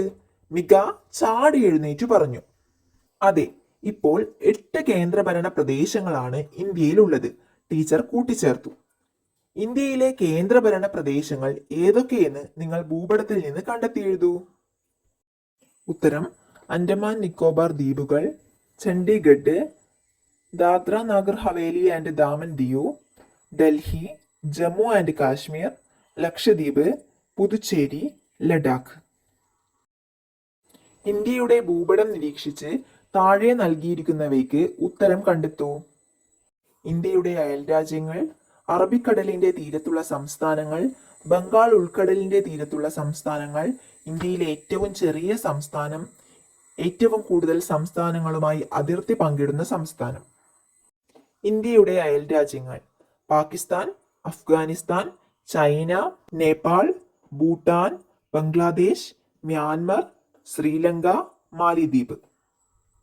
ബംഗാൾ ഉൾക്കടലിന്റെ തീരത്തുള്ള സംസ്ഥാനങ്ങൾ: പശ്ചിമ ബംഗാൾ, ഒഡീഷ, ആന്ധ്രാപ്രദേശ്, തമിഴ്നാട്. അറബിക്കടലിന്റെ തീരത്തുള്ള സംസ്ഥാനങ്ങൾ: ഗുജറാത്ത്, മഹാരാഷ്ട്ര, ഗോവ, കർണാടക, കേരളം. ഏറ്റവും കൂടുതൽ സംസ്ഥാനങ്ങളുമായി അതിർത്തി പങ്കിടുന്ന സംസ്ഥാനം: ഉത്തർപ്രദേശ്. താഴെ നൽകിയിരിക്കുന്ന പദപ്രശ്നം പൂർത്തിയാക്കൂ. ഓരോ ചോദ്യമായി പരിശോധിക്കാം. വലത്തോട്ട് 1. കേരളത്തിന്റെ അയൽ സംസ്ഥാനം: ബംഗളൂരു ആണ് തലസ്ഥാനം. ഉത്തരം: കർണാടക. 2. അറബിക്കടലിന്റെ തീരത്താണ് സ്ഥാനം. ഗുജറാത്തുമായി അതിർത്തി പങ്കിടുന്നു. ഉത്തരം: മഹാരാഷ്ട്ര. അയൽ രാജ്യമായ മ്യാൻമറുമായി അതിർത്തിയുണ്ട്. ത്രിപുരയോട് ചേർന്നാണ് സ്ഥാനം. ഉത്തരം: മിസോറാം. 4. കൊഹിമ ഈ സംസ്ഥാനത്തിന്റെ തലസ്ഥാനമാണ്. ഉത്തരം നാഗാലാൻഡ്. 5. ബംഗ്ലാദേശുമായി അതിർത്തിയുണ്ട്. ആസാമിന്റെ അയൽ സംസ്ഥാനം. ഉത്തരം മേഘാലയ. താഴോട്ട്. 2. വലുപ്പത്തിൽ രണ്ടാമതുള്ള ഈ സംസ്ഥാനം ഇന്ത്യയുടെ മധ്യഭാഗത്താണ്. ഉത്തരം മധ്യപ്രദേശ്. 7. ഇന്ത്യയിലെ ഏറ്റവും വലിയ സംസ്ഥാനം. ഉത്തരം രാജസ്ഥാൻ. 8. കേരളത്തിന്റെ അയൽ സംസ്ഥാനമാണ്. ചെന്നൈയാണ് തലസ്ഥാനം. ഉത്തരം തമിഴ്നാട്. 9. ഈ സംസ്ഥാനത്താണ് ഹൈദരാബാദ് സ്ഥിതി ചെയ്യുന്നത്. ഉത്തരം തെലങ്കാന. മുകളിലേക്ക്. 10. നേപ്പാളുമായി അതിർത്തി പങ്കിടുന്നു. പാട്നയാണ് തലസ്ഥാനം. ഉത്തരം ബീഹാർ. ഉത്തരങ്ങൾ വലത്തോട്ട്. 1 കർണാടക, 2 മഹാരാഷ്ട്ര, 3 മിസോറാം, 4 നാഗാലാൻഡ്, 5 മേഘാലയ, 6 ഹരിയാന. താഴോട്ട്.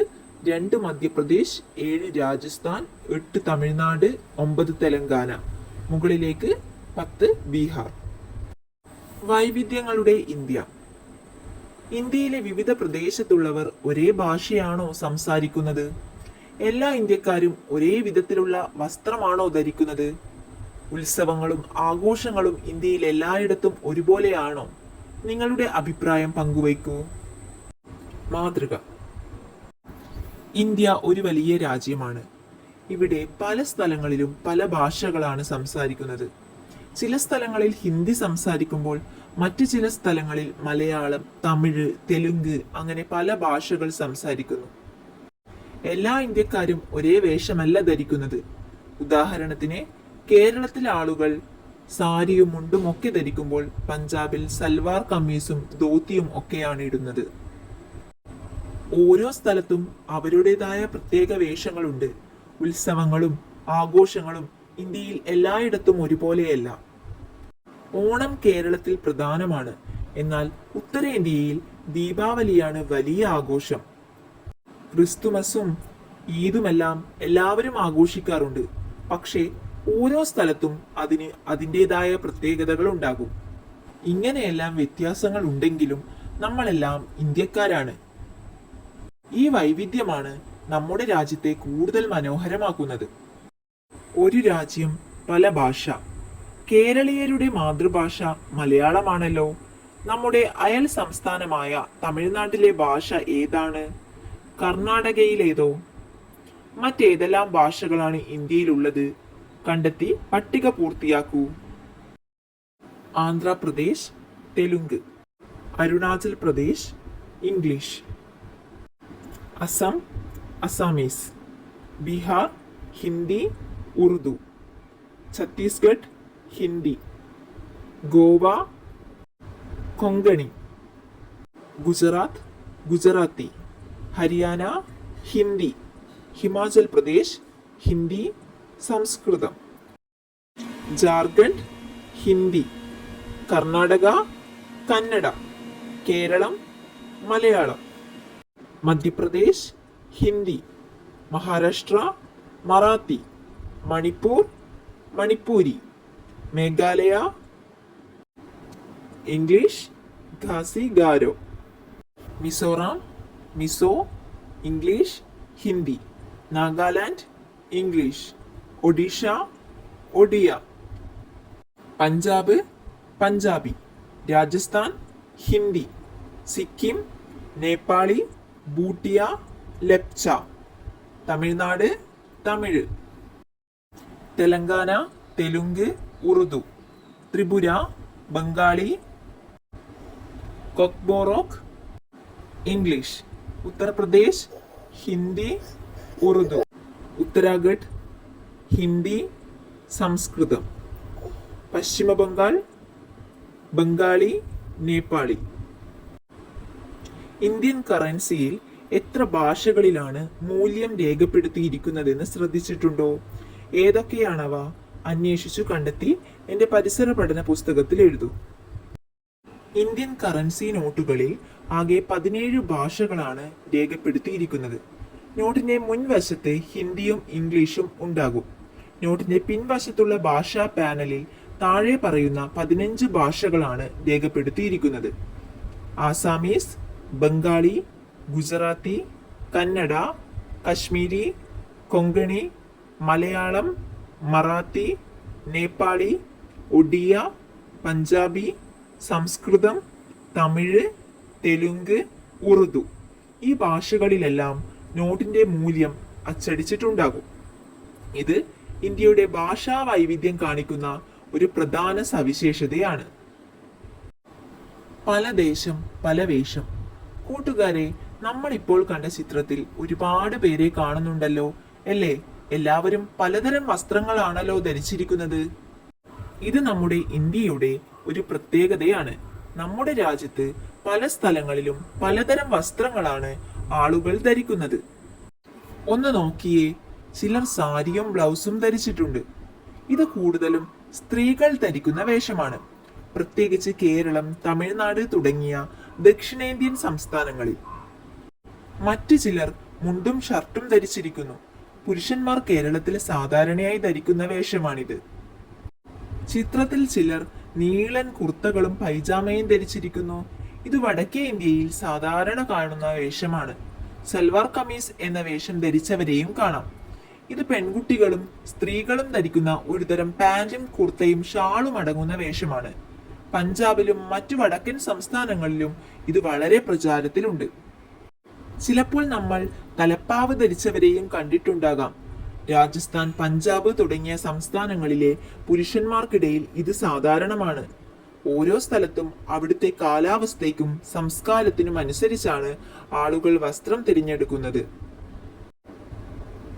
ചൂടുള്ള സ്ഥലങ്ങളിൽ കനം കുറഞ്ഞ കോട്ടൺ വസ്ത്രങ്ങൾ ധരിക്കുമ്പോൾ തണുപ്പുള്ള സ്ഥലങ്ങളിൽ കമ്പിളി വസ്ത്രങ്ങൾ ധരിക്കുന്നു. ആഘോഷങ്ങളുടെ രാജ്യമാണ് ഇന്ത്യ. കൂട്ടുകാരെ, നമ്മുടെ ഇന്ത്യ ഒരുപാട് ആഘോഷങ്ങളുള്ള ഒരു രാജ്യമാണ്.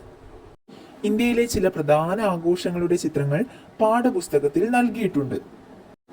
ചിത്രത്തിൽ കണ്ടതുപോലെ ദീപാവലി ഒരു വലിയ ആഘോഷമാണ്. ഇത് വെളിച്ചത്തിന്റെ ഉത്സവമാണ്. ദീപങ്ങൾ കത്തിച്ചും പടക്കം പൊട്ടിച്ചുമെല്ലാം ആളുകൾ ഈ ദിവസം സന്തോഷിക്കുന്നു.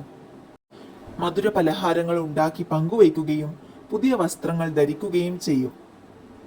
തിന്മയുടെ മേൽ നന്മ നേടിയ വിജയത്തെയാണ് ഇത് ഓർമ്മിപ്പിക്കുന്നത്. അതുപോലെ ഈദുൽ ഫിത്തർ മുസ്ലിം സുഹൃത്തുക്കളുടെ പ്രധാന ആഘോഷമാണ്. റംസാൻ മാസത്തിലെ നോമ്പ് അവസാനിച്ചതിന് ശേഷമാണ് ഈദ് വരുന്നത്. ഈ ദിവസം ആളുകൾ പള്ളിയിൽ പോയി പ്രാർത്ഥിക്കുകയും പുതിയ വസ്ത്രങ്ങൾ ധരിക്കുകയും ബന്ധുവീടുകൾ സന്ദർശിക്കുകയും മധുര പലഹാരങ്ങൾ കഴിക്കുകയും ചെയ്യും. ചിത്രത്തിൽ കേരളത്തിന്റെ ആഘോഷമായ ഓണവും കാണാം. പൂക്കളമിട്ടും സദ്യ ഒരുക്കിയും ഊഞ്ഞാലാടിയുമെല്ലാം ഈ ദിവസം നമ്മൾ ആഘോഷിക്കുന്നു. മാവേലി തമ്പുരാനെ വരവേൽക്കുന്ന ആഘോഷമാണിത്. നാലാമത്തെ ചിത്രം ക്രിസ്തുമസ് ആണ്. ക്രിസ്ത്യാനികളുടെ പ്രധാന ആഘോഷമാണിത്. ഡിസംബർ 25-നാണ് ക്രിസ്തുമസ് ആഘോഷിക്കുന്നത്. നക്ഷത്രങ്ങളും ക്രിസ്തുമസ് ട്രീയും ഒരുക്കി കരോൾ ഗാനങ്ങൾ പാടിയും കേക്കുകൾ ഉണ്ടാക്കിയും സമ്മാനങ്ങൾ കൈമാറിയുമെല്ലാം ഈ ദിവസം ആഘോഷിക്കുന്നു. ഇത് കൂടാതെ ഹോളി, പൊങ്കൽ, ബൈശാഖി, ഗുരുനാനാക്ക് ജയന്തി എന്നിങ്ങനെ ഒരുപാട് ആഘോഷങ്ങൾ ഇന്ത്യയിലുണ്ട്. ഓരോ ആഘോഷത്തിനും അതിൻ്റെതായ കഥകളും ആചാരങ്ങളുമുണ്ട്. കലകൾ പലതരം. ഇന്ത്യയിൽ എല്ലായിടത്തും ഒരേ കലാരൂപങ്ങളാണോ പ്രചാരത്തിലുള്ളത്? ചിത്രം നിരീക്ഷിക്കൂ. ഇതിൽ ഏതെല്ലാം നൃത്തരൂപങ്ങൾ നിങ്ങൾക്ക് പരിചയമുണ്ട്? മറ്റുള്ളവ ഏതെല്ലാം സംസ്ഥാനങ്ങളിൽ പ്രചാരത്തിലുള്ളവയാണ്? കണ്ടെത്തി പട്ടിക പൂർത്തീകരിക്കൂ. കലാരൂപം: മോഹിനിയാട്ടം കേരളം, ഭരതനാട്യം തമിഴ്നാട്, കുച്ചിപ്പുടി ആന്ധ്രാപ്രദേശ്, കഥക് ഉത്തർപ്രദേശ്, മണിപ്പൂരി മണിപ്പൂർ. ഭാഷയിലും വേഷത്തിലും ഉത്സവാഘോഷങ്ങളിലും കലാരൂപങ്ങളിലും ഇന്ത്യൻ ജനത എത്രമാത്രം വൈവിധ്യം പുലർത്തുന്നുവെന്ന് മനസ്സിലാക്കിയല്ലോ. ഇത്തരത്തിൽ വൈവിധ്യങ്ങൾ നിലനിൽക്കുമ്പോഴും ഇന്ത്യക്കാരെന്ന നിലയിൽ നമ്മെ ഒരുമിപ്പിക്കുന്ന ചില അടയാളങ്ങൾ പരിചയപ്പെടാം. ഒരുമയുടെ അടയാളങ്ങൾ. ഇന്ത്യയുടെ ദേശീയ പതാകയെക്കുറിച്ച് നിങ്ങൾ പഠിച്ചിട്ടുണ്ടല്ലോ. മറ്റെന്തൊക്കെയാണ് നമ്മുടെ ദേശീയ അടയാളങ്ങൾ? ദേശീയ മുദ്ര, ദേശീയ ഗാനം, ദേശീയ ഗീതം, ദേശീയ മൃഗം, ദേശീയ പക്ഷി, ദേശീയ പുഷ്പം, ദേശീയ മരം, ദേശീയ നദി. ദേശീയ ഗാനം. സ്കൂളിൽ നാം ദേശീയ ഗാനം ആലപിക്കാറുണ്ടല്ലോ. രവീന്ദ്രനാഥ് ടാഗോർ രചിച്ച ജനഗണമനയാണ് നമ്മുടെ ദേശീയ ഗാനം. ഏത് ഭാഷയിലാണ് ദേശീയ ഗാനം എഴുതപ്പെട്ടത്? ദേശീയ ഗാനം ആലപിക്കുമ്പോൾ എങ്ങനെയാണ് നിൽക്കേണ്ടത്? ദേശീയ ഗാനം ആലപിക്കുന്നതിന് നിർദ്ദേശിക്കപ്പെട്ടിട്ടുള്ള സമയം എത്രയാണ്? ഏത് ഭാഷയിലാണ് ദേശീയ ഗാനം എഴുതപ്പെട്ടത്? നമ്മുടെ ദേശീയ ഗാനമായ ജനഗണമന എഴുതിയത് ബംഗാളി ഭാഷയിലാണ്. പിന്നീട് ഇത് ഹിന്ദിയിലേക്ക് പരിഭാഷപ്പെടുത്തുകയായിരുന്നു. ദേശീയ ഗാനം ആലപിക്കുമ്പോൾ എങ്ങനെയാണ് നിൽക്കേണ്ടത്? ദേശീയ ഗാനം ആലപിക്കുമ്പോൾ നമ്മൾ ശ്രദ്ധയോടെ നിവർന്ന് അറ്റൻഷനായി നിൽക്കണം. ഇത് നമ്മുടെ രാജ്യത്തോടും ദേശീയ ഗാനത്തോടുമുള്ള ബഹുമാനം കാണിക്കുന്നതാണ്. ദേശീയ ഗാനം ആലപിക്കുന്നതിന് നിർദ്ദേശിക്കപ്പെട്ടിട്ടുള്ള സമയം എത്ര? ദേശീയ ഗാനം പൂർണ്ണമായി ആലപിക്കാൻ നിർദ്ദേശിച്ചിട്ടുള്ള സമയം 52 സെക്കൻഡ് ആണ്. ചിലപ്പോൾ വളരെ ചുരുക്കിയ രൂപത്തിൽ ആദ്യത്തെയും അവസാനത്തെയും വരികൾ മാത്രം ഏകദേശം 20 സെക്കൻഡിനുള്ളിൽ ആലപിക്കാറുണ്ട്. ദേശീയ മുദ്ര. നമ്മുടെ ദേശീയ മുദ്രയുടെ ചിത്രം നിരീക്ഷിക്കൂ. എവിടെയെല്ലാമാണ് നിങ്ങൾ ഈ മുദ്ര കണ്ടിട്ടുള്ളത്? അശോക ചക്രവർത്തി ഉത്തർപ്രദേശിലെ സാരാനാഥിൽ സ്ഥാപിച്ച സ്തൂപത്തിൽ നിന്ന് സ്വീകരിച്ചിട്ടുള്ളതാണ് ഇന്ത്യയുടെ ദേശീയ മുദ്ര. 4 ദിക്കിലേക്കുമായി നോക്കി നിൽക്കുന്ന സിംഹങ്ങളാണ് ഈ മുദ്രയിൽ പ്രധാനമായുള്ളത്. ചുവടെ മധ്യത്തിലായി കാണുന്ന ധർമ്മചക്രമാണ് അശോക ചക്രം. അശോക ചക്രത്തിൽ 24 ആരക്കാലുകളുണ്ട്. താഴെ പറയുന്ന ചോദ്യങ്ങൾക്ക് ഉത്തരം കണ്ടെത്തൂ. മുദ്രയുടെ ചുവട്ടിൽ രേഖപ്പെടുത്തിയിട്ടുള്ള വാക്യമേത്? അതിന്റെ അർത്ഥമെന്ത്? മുദ്രയിൽ കാണുന്ന മറ്റു മൃഗങ്ങൾ ഏതെല്ലാം? മുദ്രയുടെ ചുവട്ടിൽ രേഖപ്പെടുത്തിയിട്ടുള്ള വാക്യം ഏതാണ്? നമ്മുടെ ദേശീയ ചിഹ്നത്തിന്റെ ചുവട്ടിൽ രേഖപ്പെടുത്തിയിട്ടുള്ള വാക്യം സത്യമേവ ജയതേ എന്നാണ്. അതിന്റെ അർത്ഥം എന്ത്? ഈ വാക്കിന്റെ അർത്ഥം സത്യം മാത്രം ജയിക്കുന്നു എന്നാണ്. മുദ്രയിൽ കാണുന്ന മറ്റു മൃഗങ്ങൾ ഏതെല്ലാം? ചിത്രത്തിൽ 4 സിംഹങ്ങളെയാണ് പ്രധാനമായി കാണുന്നതെങ്കിലും മുദ്രയുടെ താഴെയുള്ള അശോക ചക്രത്തിന്റെ ഇരുവശങ്ങളിലായി മറ്റ് 2 മൃഗങ്ങളെ കൂടി കാണാം. ഒരു വശത്ത് ഒരു കാള, മറുവശത്ത് ഒരു കുതിര. ഈ മൃഗങ്ങൾ ഓരോന്നിനും ഓരോ അർത്ഥമുണ്ട്. കാള കഠിനാധ്വാനത്തെയും കുതിര വേഗതയെയും ഊർജത്തെയും സൂചിപ്പിക്കുന്നു. ഈ ചിഹ്നം നമ്മുടെ രാജ്യത്തിന്റെ ശക്തിയെയും ധാർമ്മിക മൂല്യങ്ങളെയും ഓർമ്മിപ്പിക്കുന്നു. നമ്മുടെ ദൈനംദിന ജീവിതത്തിൽ ഈ ദേശീയ ചിഹ്നം പലയിടത്തും കാണാറുണ്ട്. ഇന്ത്യൻ കറൻസി നോട്ടുകളിലും നാണയങ്ങളിലും. നമ്മുടെ എല്ലാ രൂപയുടെ നോട്ടുകളിലും നാണയങ്ങളിലും സിംഹമുദ്ര കാണാം. സർക്കാർ രേഖകളിൽ, സർക്കാർ ഓഫീസുകളിലെ ലെറ്റർ പാഡുകൾ, ഔദ്യോഗിക മുദ്രകൾ, പാസ്പോർട്ട് തുടങ്ങിയ ഔദ്യോഗിക രേഖകളിലെല്ലാം ഇത് പതിച്ചിട്ടുണ്ടാകും. ദേശീയ സ്ഥാപനങ്ങളിൽ പാർലമെന്റ് മന്ദിരം, സുപ്രീം കോടതി, സർക്കാർ മന്ത്രാലയങ്ങൾ തുടങ്ങിയ ദേശീയ സ്ഥാപനങ്ങളുടെ പ്രവേശന കവാടങ്ങളിലും അകത്തും ഈ ചിഹ്നം കാണാം. സർക്കാർ ബസ്സുകളിലും വാഹനങ്ങളിലും. ചില സർക്കാർ വാഹനങ്ങളിലും പൊതുഗതാഗത വാഹനങ്ങളിലും ഈ ചിഹ്നം പതിപ്പിച്ചിരിക്കുന്നത് കാണാം. വിദ്യാഭ്യാസ സ്ഥാപനങ്ങളിൽ ചില സ്കൂളുകളിലും കോളേജുകളിലും സർവകലാശാലകളിലും ദേശീയ ചിഹ്നം പ്രദർശിപ്പിക്കാറുണ്ട്. ഇന്ത്യയുടെ പരമാധികാരത്തെയും അഭിമാനത്തെയും പ്രതിനിധീകരിക്കുന്നതുകൊണ്ട് രാജ്യത്തിന്റെ പ്രധാനപ്പെട്ട എല്ലായിടങ്ങളിലും ഔദ്യോഗിക ആവശ്യങ്ങൾക്കുമെല്ലാം അശോക സ്തംഭം ഉപയോഗിക്കുന്നു. ദേശീയ ഗീതം. ബങ്കിം ചന്ദ്ര ചാറ്റർജി എഴുതിയ വന്ദേ മാതരമാണ് നമ്മുടെ ദേശീയ ഗീതം. ബംഗാളി ഭാഷയിൽ സംസ്കൃത പദങ്ങളും ചേർത്താണ് ഇത് എഴുതിയിരിക്കുന്നത്. നമ്മുടെ രാജ്യത്തോടുള്ള സ്നേഹവും ആദരവും ദേശീയ അടയാളങ്ങളോടും നാം പ്രകടിപ്പിക്കണം. ദേശീയ അടയാളങ്ങളോട് അനാദരവ് പുലർത്തുന്നത് ശിക്ഷാർഹമാണ്. ദേശീയ മൃഗം കടുവ. ദേശീയ പക്ഷി മയിൽ. ദേശീയ പുഷ്പം താമര. ദേശീയ വൃക്ഷം ആൽമരം. ദേശീയ നദി ഗംഗ. ദേശീയ ജലജീവി ഗംഗാ ഡോൾഫിൻ. ഇന്ത്യ നമ്മുടെ അഭിമാനം. ബ്രിട്ടീഷുകാരുടെ അടിമത്തത്തിൽ നിന്ന് ഇന്നത്തെ ഇന്ത്യയിലേക്ക് നാം സഞ്ചരിച്ചെത്തിയ വഴികൾ മനസ്സിലാക്കിയല്ലോ. അനേകായിരങ്ങളുടെ ജീവൻ നഷ്ടപ്പെടുത്തി നേടിയ സ്വാതന്ത്ര്യം. പല നാടുകളിലായി ഭാഷയിലും വേഷത്തിലും ജീവിത രീതികളിലുമെല്ലാം വ്യത്യസ്തരായ ഇന്ത്യക്കാർ. ഈ വൈവിധ്യങ്ങൾക്കിടയിലും ഇന്ത്യക്കാർ എന്ന നിലയിൽ നാം ഒന്നായിരിക്കുന്നു. ഈ ഐക്യബോധമാണ് നാനാത്വത്തിൽ ഏകത്വം. Unity in diversity. ഇന്ത്യ നമ്മുടെ അഭിമാനം. ഒരേ സ്വരത്തിൽ നമുക്കൊരുമിച്ച് പറയാം: ഇന്ത്യ എൻ്റെ രാജ്യം, എൻ്റെ സ്വന്തം രാജ്യം. ഇന്ത്യ എൻ്റെ ജീവനേക്കാൾ ജീവനായ രാജ്യം. വിലയിരുത്താം, ചേരുംപടി ചേർക്കുക. ആൻസർ: ഇന്ത്യയുടെ സ്വാതന്ത്ര്യ ദിനം 1947 ആഗസ്റ്റ് 15. ഇന്ത്യൻ ഭരണഘടന നിലവിൽ വന്ന ദിനം 1950 ജനുവരി 26. ക്വിറ്റ് ഇന്ത്യ ദിനം 1942 ആഗസ്റ്റ് 8. ഗാന്ധിജിയുടെ ചരമദിനം 1948 ജനുവരി 30.